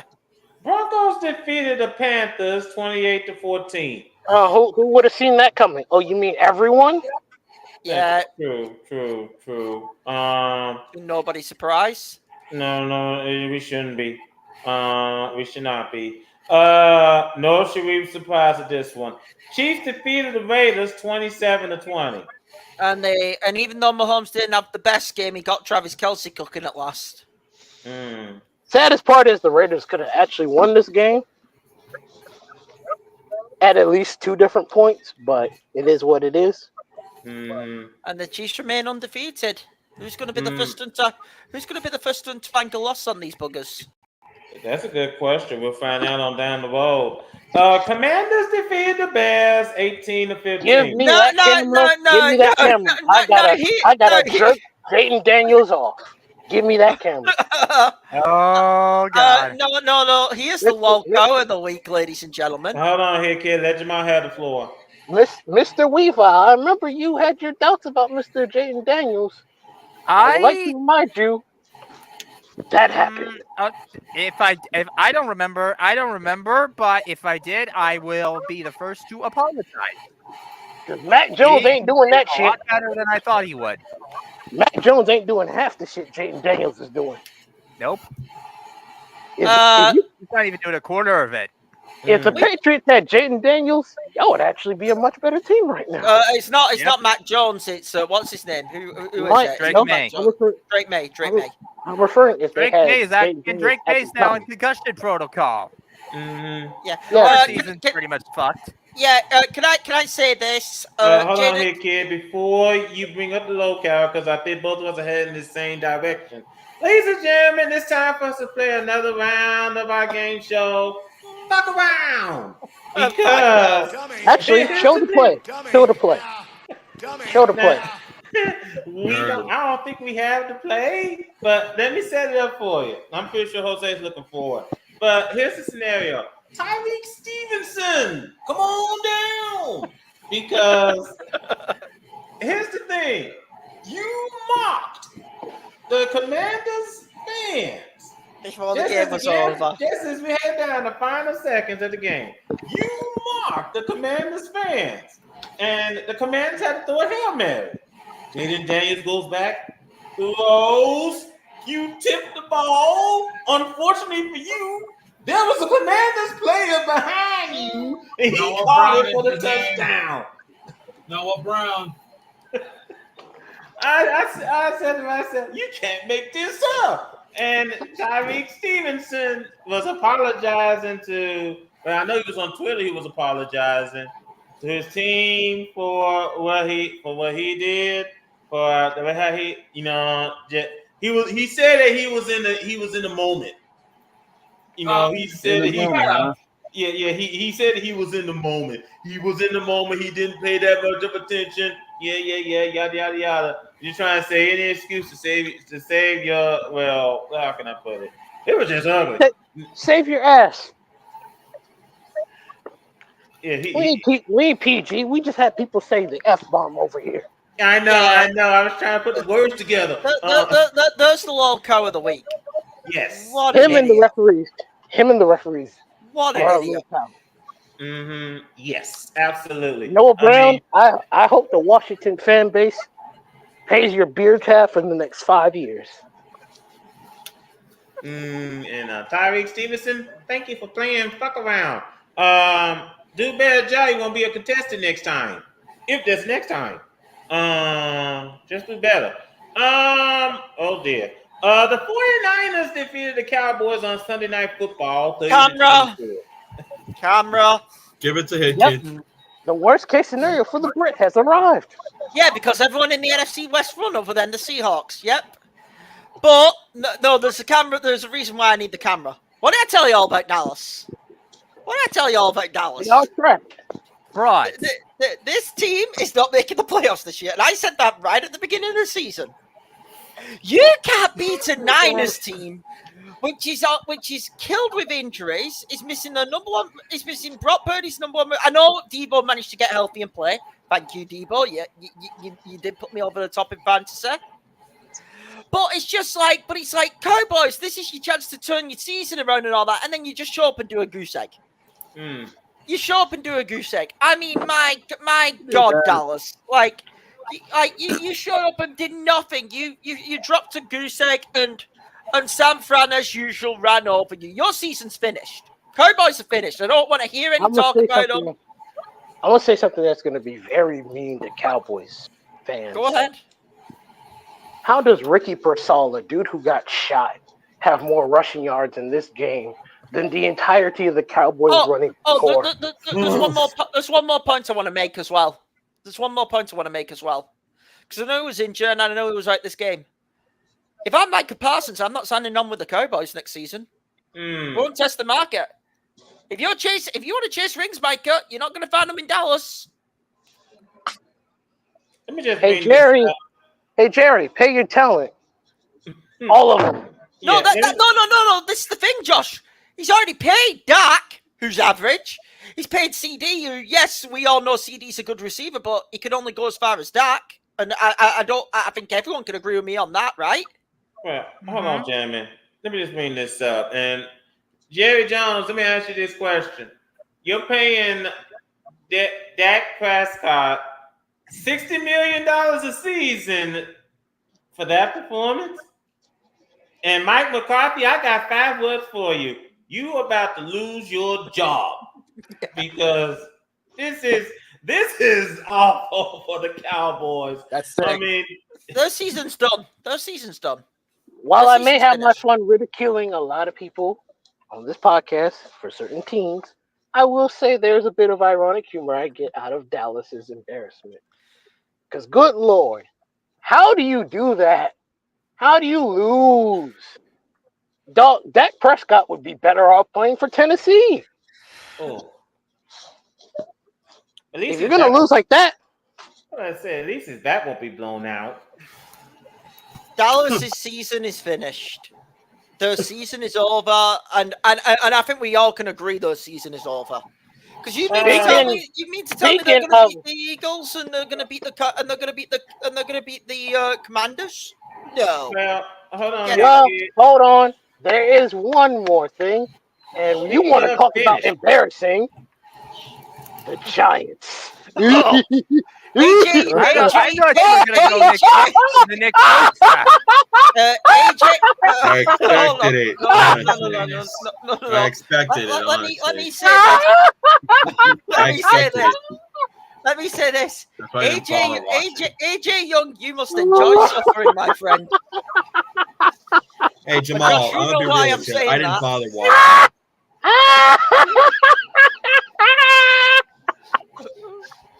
That play, that 2-point conversion is the worst play in the NFL history. I'm sorry. What the fuck was that? No. Fire Daniel Jones. Fire Brian Dable. Restart this entire team. No.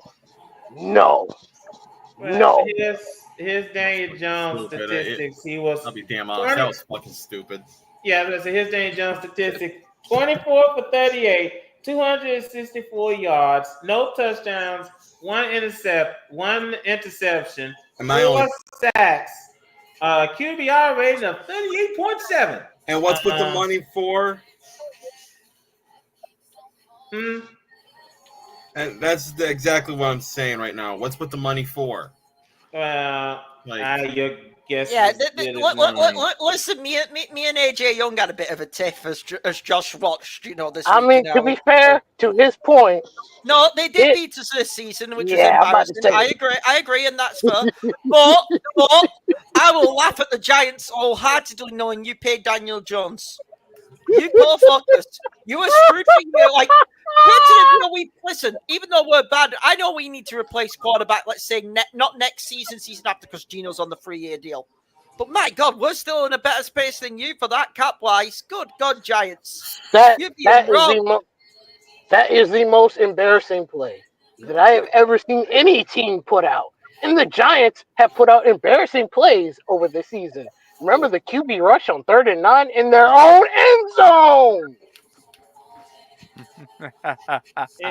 New York! Why do you like to suck the life out of your fan bases? You got the Yankees out here about to get their asses swept. Yeah, they're going to get swept. You got the soccer team not looking too good. The Knicks are like the only thing that have hope. Yeah, I don't give a shit. I never give a shit about New York City FC because, to be completely fair, as far as the World Series is concerned, most of the people on the Yankees is their first appearance in the World Series. No, that's no excuse. That's not excuse. I'm just throwing it out there. That's what I'm saying. That's not an excuse. That's a poor excuse. I'm not making any excuses. I'm just saying. We have seen people whose first time in the World Series, they end up winning their first World Series. Yeah, I'm sorry. Yeah. That's no excuse. Tony's about to win his first World Series. They're going to get swept tonight. And listen, I'm the Yankees guy in here. I'm telling you they're going to get swept tonight. They've been a fucking embarrassment, a disgrace, this World Series. They really have. They've been an embarrassment. They're going to get swept tonight, and rightfully so. The Yankees have 27 World Series. You are a World Series or bust team. There is no excuse. There's no standard below that. You either win the World Series or you don't win anything. If you get swept, guess what? You lose. You're a loser. Much like the Orioles. Congratulations. You want to know the only saving grace for the Yankees? No, you want to know the only saving grace for the Yankees? What's that? There's only one saving grace. At least this ain't the Mets doing it to us.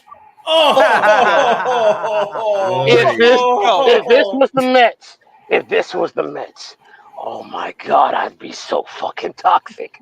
This podcast would be bad. No, not just you. Jose would be just in that same boat. Okay. Mm-hmm. Oh, I'd be rubbing my fingers. But do you see why I'm pissed off over that? The Yankees have been a disgrace. The Yankees should be doing a lot better. And I'm the Yankees guy in here, and I'm saying this, so that tells you where I stand, okay? And I hope they do get swept tonight. I want to be clear. I hope they get swept tonight. I hope they get swept. It'll serve them right. But to be clear, Giants embarrass themselves. Yeah. All right, this week's games. Now, first and foremost, before we announce this week's games, the Steelers and the 49ers, they're on their byes this week. So we're going to talk about it. It's going to be. If you have any players on those teams on the fantasy roster, you got it for you. So. Yeah, put them on the bench because they no Deebo for me. They will be on the bye. So no Deebo Samuel for me this week. I owe you for I got a running back. I got a tight end that needs to be on the bench. So yeah. I got no Deebo in my money league this week, but I should be okay. I owe Jacob for the visceral brutality that I did to him. So I can at least do that. I gotta put down I gotta put out Brandon Ayuk on the bench, and I gotta put Peter Freeman. Wait, Brandon Ayuk on the bench? He's on for the season. Hold on, fan. You might want to check. Yeah, I know that. I know that he's out for the season. But you know what? I need to get rid of him, honestly. Yeah, I was say. You might want to check your roster, man. While Jacob's doing that, we start on Thursday Night Football at.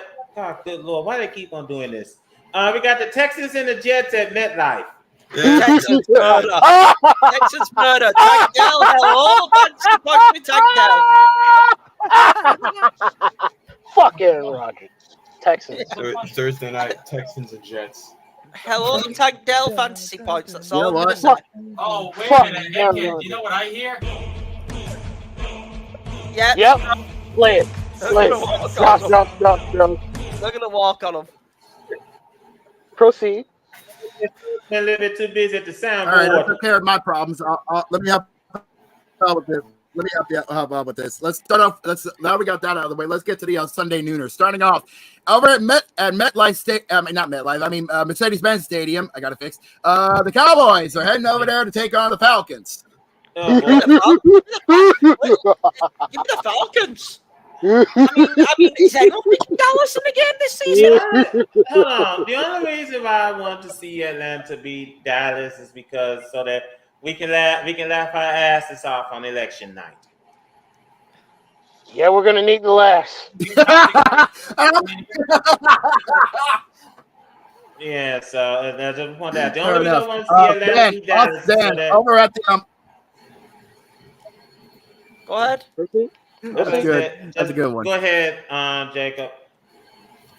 Anyway, over at the Ralph in Buffalo, the Bills will be going head-to-head with the Dolphins. An NFC East matchup right there. Oh, give me the Bills. Making victims out of the Dolphins. Bless you. It's in Buffalo. Bills are going to slaughter them. Yeah. Let's go get that. Go ahead and get that South Park video that says "Fuck you, Dolphins," because that's exactly what we're doing. That's what's going to happen there. Now, also over at Paycor Stadium, we got the Raiders and the Bengals. Since he probably get a win, but it's not going to help their season overall. I mean, a win over the Raiders is a win over the Raiders, so. Yeah, I mean, I've been seeing Cincy fans saying, "No, we're going to win our next 3 games." You play the Raiders, the Ravens in Baltimore. Good luck. And you play, I believe, the Chargers in LA. Yeah. They can win 2 of those. They can win 2 of those, but you're not winning all 3. I think you're on some sort of game. Speaking of the Chargers, they're going to Huntington Bank Field to play against the Browns. Chargers what? I'm gonna do something dirty. Give me the Browns. You're picking the Browns. Oh God. Yeah. Yeah, that's over at Browns. Speaking of the Chargers, they're going to be heading over to Cleveland to take on the Browns at Brown Stadium. I just said that, Jacob. Can't beat you to it. Now, also, hold on, Josh. You're actually picking. I'm lagging. Sorry. Yeah. You're picking the. Here's the thing with Cleveland. We all know that they only need a quarterback and they get their shit together. They proved it. They could win that game. Here's hoping J.K. Dobbins does work in that game for the for me. And they beat this San Diego Ravens team before, so yeah. Next game. Prepare the tanks. We got the Patriots and the Titans. Oh yeah! Hit the music. Yeah, hit the music. There it is. Yeah, there it is.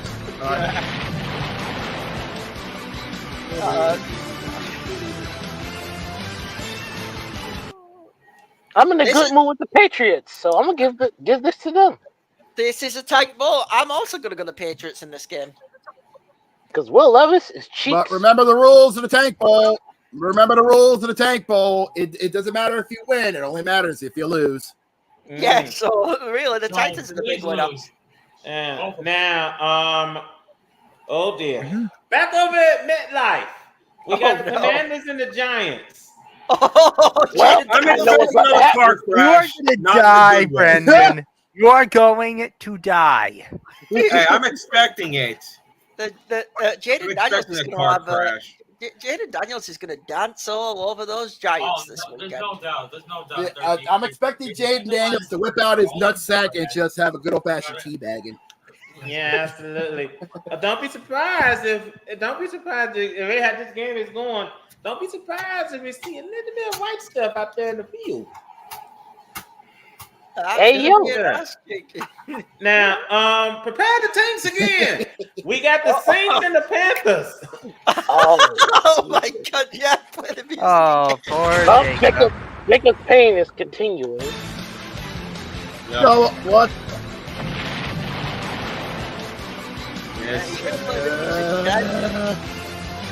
I'll go get the unit couple of tag goals this week. Honestly, this is a hard one to call because what team is actually going to do good? I'll take the Saints. Let me point this out. I'll just go the Saints because of high-end talent. Yeah, and I'm not confident in that game at all. Okay, hold on, time out. First of all, kid, high-end talent. I'm expecting Mighty Mouse to come in saying, "Here I come to save the day." Secondly, the Saints still have Kamara.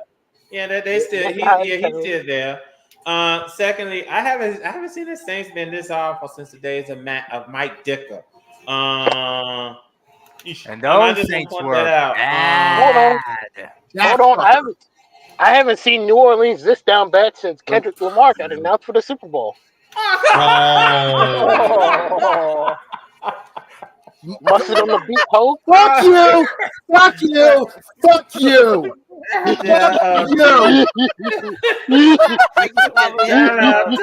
Time out, gentlemen. To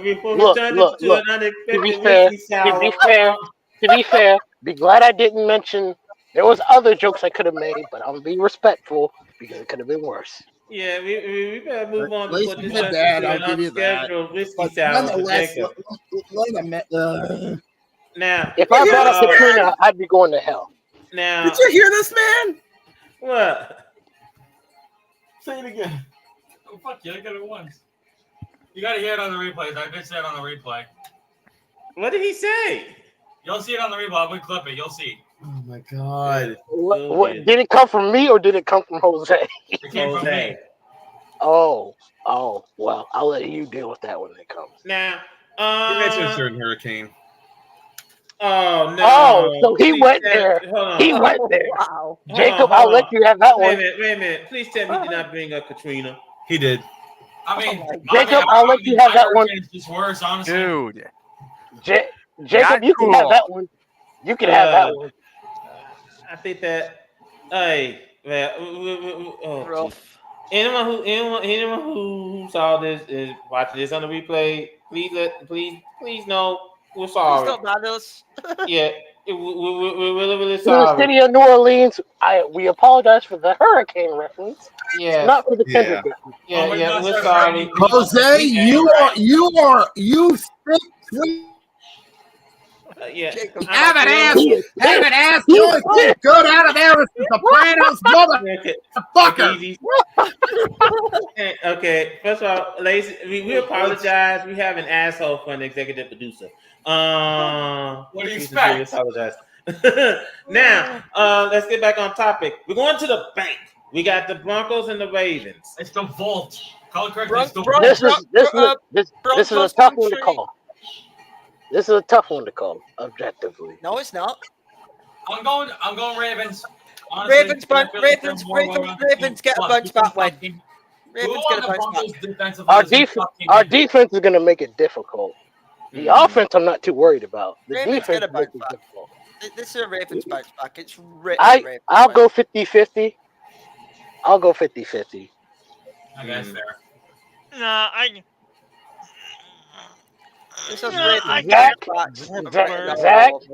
Zach, you saw us lose to Jameis Winston. You know why I'm going 50-50. Well, yeah, that was the thing we did. We lost to Jameis Crablegs Winston. I'm about to say, was Zach passing the stone?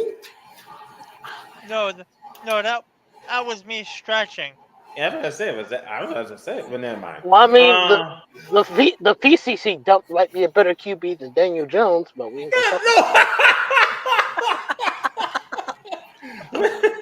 This is gonna be one of those episodes. It's been one of those episodes. What do you mean? We got the Jaguars and the Eagles in Philly. Man, if somebody don't get Trevor Lawrence out of here playing teams that are gonna beat the piss out of him. Eagles. They're going to be flying all over and making a corpse out of the Jags. Oh, Lord. Man, they probably might be carpet by the time we're done.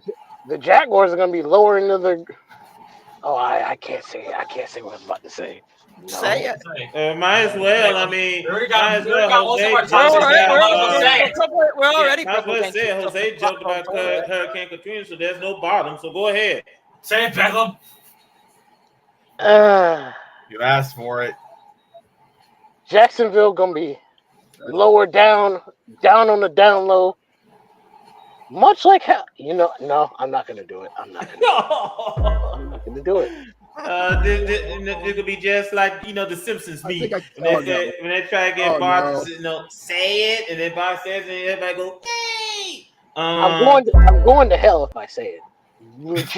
I think we're all going to hell at this point. I hate every second. I hate it. I hate every second of it. Yes, let's go ahead. Getting back on topic here. Oh, Lord. Yeah. Over at the Jake. Jake please. Because we're already. Oh Lord. Yeah, we got the Bears and the Cardinals. This is an interesting game. Give me the Bears. I'll go with the Bears, but stranger things have happened. Listen, Bears defense let them down. Caleb Williams will show up and will cut that Cardinals defense. Do not let Kyler Murray run all over that defense, because that will be a problem. I'm taking the Bears and putting the Cardinals back in their place. I'm taking the Cardinals for some gut instinctual reason. I don't know why. I'm about to say, weirder things have happened. That is true. Now, we got a barn burner at Lambeau. We got the Lions and the Packers. This is one of the best warfare. games this season. Gang warfare. Give me the Lions, but it will be ugly. It'll be ugly. I will take the Lions in a squeaker. I just think the Packers. Here's the thing, Jordan. What the difference in this game? Jordan Love's interception ratio. He has been giving the ball away a bit too much. Can't do that against Detroit. It's what's going to cost them this game. I could also see them resting Jordan Love and giving Malik Willis an opportunity. And considering he hasn't lost the game. No, that's good. But if they play Malik Willis, I think you have to take the Packers. You have to take the Lions in that game. Now, also we got the Rams and the Seahawks. This is the ultimate toss-up. This is a winner season is alive, loser season is finished game.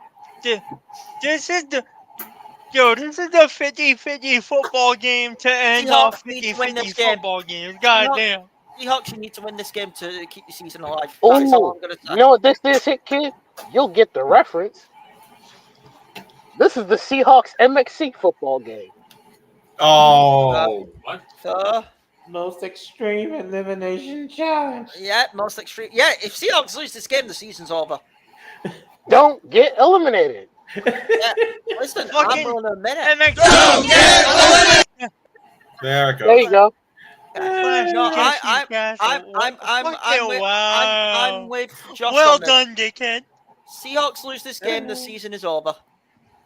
Oi, man. I'll give it. Seahawks, I'll give the win too, but it'll be tough. It'll be close, especially with Puka and Cooper back. Yeah. Now, over at Sunday Night Football, we got the Colts and the Vikings at US Bank Stadium. Vikings. I want salt from Hagen. Vikings. Vikings. They're bouncing back. If the Colts win and Cody's back on the podcast for that, you all suffer too. I want y'all to realize. No, guys. It doesn't matter because here's the thing. This is the last episode of his suspension. Next week he will be back. Yeah, he's going. If the Colts win, it's even more miserable for everyone here. Yep. Now here's the thing. Hold on. Here's the thing because report has it that Joe Flacco is starting. Their chances of winning just went up. It's just the Colts a better shot. Now here's the thing because Anthony Richardson just quit on his told team. the coach, put me out. I'm tired. I mean, I said to myself, you're the starter. You're the QB. You're the QB. You're supposed to lead this team. What are you doing? The moment he did that, man, he was going to get crucified. Crucified he did. Good Lord. And before we head to the Sunday night game, which I know Carter, it's the Monday Night Football game. I know. I'm just saying, like, I know you're not going to be, you're not looking forward to it, Carter. I know it. Yeah, this is going to be Monday Night Football. Oh. It's not going to be Monday Night Football. It's going to be Monday Night Murder. The Buccaneers and the Chiefs. Oh, you got to drink, Carter. And another thing to it. Chiefs with a win. But, man, I would love if Baker Mayfield could pull off the bullshit. I would love it. If Baker Mayfield, I got to feel Baker Mayfield's going to show out. Whether or not it's going to be enough for Tampa Bay to get the win, that remains to be seen. Also, scoring update. Dodgers drew first blood. It's not a shocker. Time to get the Bruins, people. Okay. Well, you already hit a home run in the first inning again. Freddie Freeman. Again, another home run. Oh. I'm telling you, he's going to win MVP. He's going to be the World Series. That's no shock. Yeah. Again, Sweat. Yeah, he's going to win the World Series MVP. Let's face it. So it's 1-0. Yeah. 2-run blast by Freddie Freeman. Deep right. So the Yankees are already down 2-0. That's crazy. Oh boy, they're fucked. Actually, there is something I need to mention. There has been a trade while we've been talking. Another trade. Really? Yep. Oh Lord. Really? Who's going? Who got traded? The Vikings have made a trade. The Vikings, they got Cam Johnson to make up for their player getting hurt. They got Cam Robertson. Oh, Robinson. Wait, who? They got Cam Robertson for left tackle. Who the Vikings made a trade with? Jaguars. Oh. Because they just lost their tackle for the season, so not surprised there. So they just decided to get a tackle back, which is probably a smart move, to be honest. Keep an eye on more trades. Real quick, before we turn out the lights here. Over on the ice, the Flyers lead the Bruins 1-0, and it's getting ugly at the Bell Center. It's 5-1 Kraken at the second period. What the hell are they playing?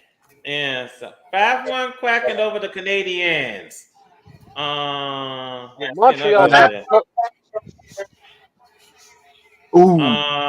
Also, speaking of ugly, heading into the second period, 3-0 Ottawa over the Blues. Also, the Ducks are leading the Islanders 1-0. And speaking of ugly, Capitals are doing the work over the Rangers 3-1, heading into about to head to intermission. Yes.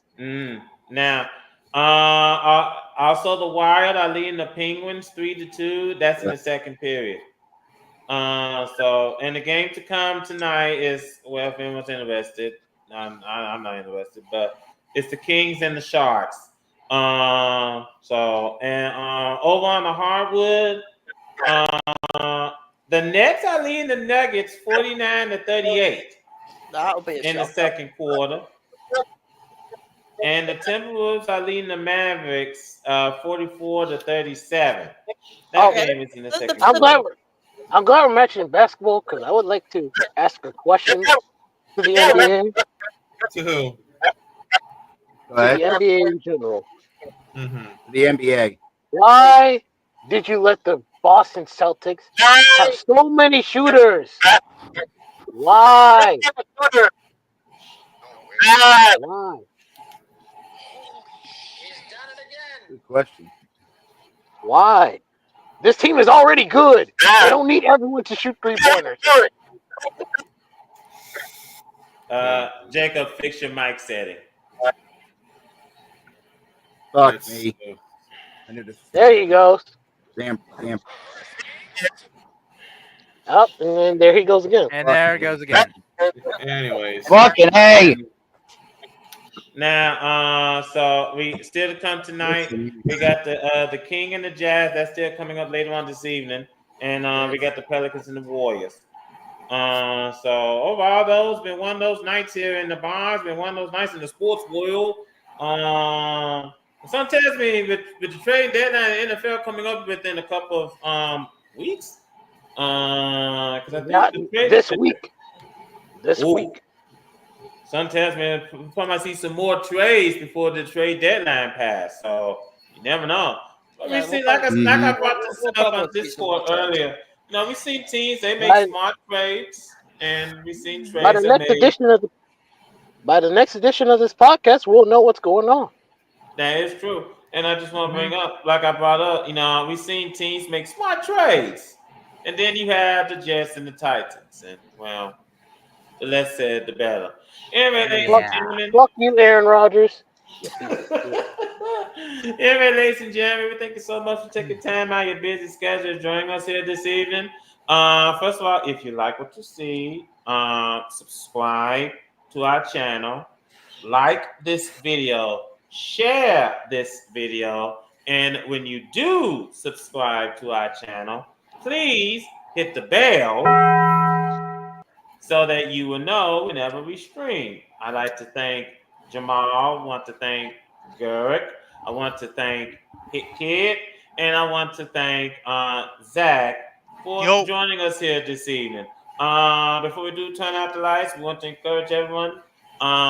Next Tuesday is election day. Please go out and vote. We're not going to tell you who to vote for, but we do want you to go out and vote.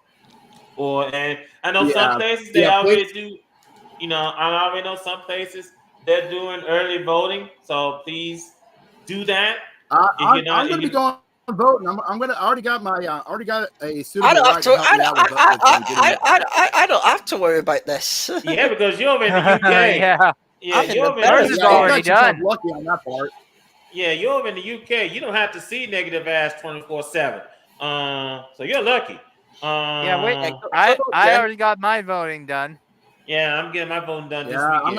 I'm waiting till next week so I can get my voting done. With me and my aunt are going to go vote as well. Mm-hmm. I'm going to do mine this weekend. So I want to encourage everyone to go out and go vote. Hopefully, choose who you want. It's a free vote. That's like you know, I'm gonna bring this up. You know, we're not political. We're just a sports bar, so we want to encourage everyone to go out and vote. That's all there is to it. All right, Jacob, you think you're ready to take us home? I'll try. See, hopefully my mic doesn't fuck me over, but we'll give it a shot. All right, so safe to say this week in the sports world, safe to say we're ending off October in a very, very chaotic way. What's the least to expect from all this? Yeah, fair enough. But safe to say, October, even though October's going to end, and we're just getting started here, that doesn't mean the sports world is not going to end in the way you think. because of course sooner, because one way or the other we're gonna find out who's gonna be hoisting the commissioner's trophy in Major League Baseball, and it might happen tonight. And either we're gonna laugh in New York, or we're just gonna see, or we're gonna see another game come in. But we're just gonna have to wait and see what happens. But that doesn't mean the sports world's done. We still got, of course, Formula One's doing its thing. Of course, with its racing. Of course, college football is just about at the tail end of the season, which means, of course, the college football playoff committee will be converging very soon. College basketball is waiting in the wings. Yes, this Monday, the kickoff for the tip-off for the college basketball season is about to kick off, and that means a lot. That means the D1 class is about to get ready to go to town on each other for the chance to hoist the national championship later on in next March. And safe to say, all hell's going to break loose, and I can't wait for it as much as everybody else. And of course, the NBA season has just kicked off, and so has the NHL. And safe to say, they're already having some fun on their own sides, on the hardwood and on the ice. And of course, the NFL is just about to hit the halfway mark with their season. Well, we already seen what's going on there, and safe to say, it's not been fun for a lot of us, myself included. But that doesn't mean we're not going to stop there. We're going to be here as always. It's every Tuesday, ladies and gentlemen, 6 Eastern, 3 Pacific, here on our YouTube channel. That is, of course, the VWU Sports Podcast channel. Please subscribe to it, and please like this video and share it across all social media platforms. That being, of course, Facebook and Twitter. We don't touch Instagram or TikTok. It's too toxic for us. And if Twitter's not too toxic for even you, we might even think about transforming you over to Blue Sky, because unfortunately, even Elon Musk can't stand. We can't stand Elon Musk even for ourselves. But if you want to be notified when we go live every Tuesday, I suggest not only subscribe but also please hit the bell, and you'll be notified when we go live. But until then, we need to go rest up and go get ready for November, because when November comes, well, so let's say it's not only November rain we've got to be wary of. It's also the November insanity that is as well. But until then, we got to go rest up. For our boys, Gurok, Hit Kid, Zach, and our buddy Jose. This and our man Jamal. For my man Brandon and Carter. This has been JB saying thank you so much. Y'all have yourselves a very safe and fun Halloween, and we'll see you guys in November. Thank you so much for tuning in. We'll see you guys for episode 141 of the VWU Sports Podcast. See you next month, boys. Bye.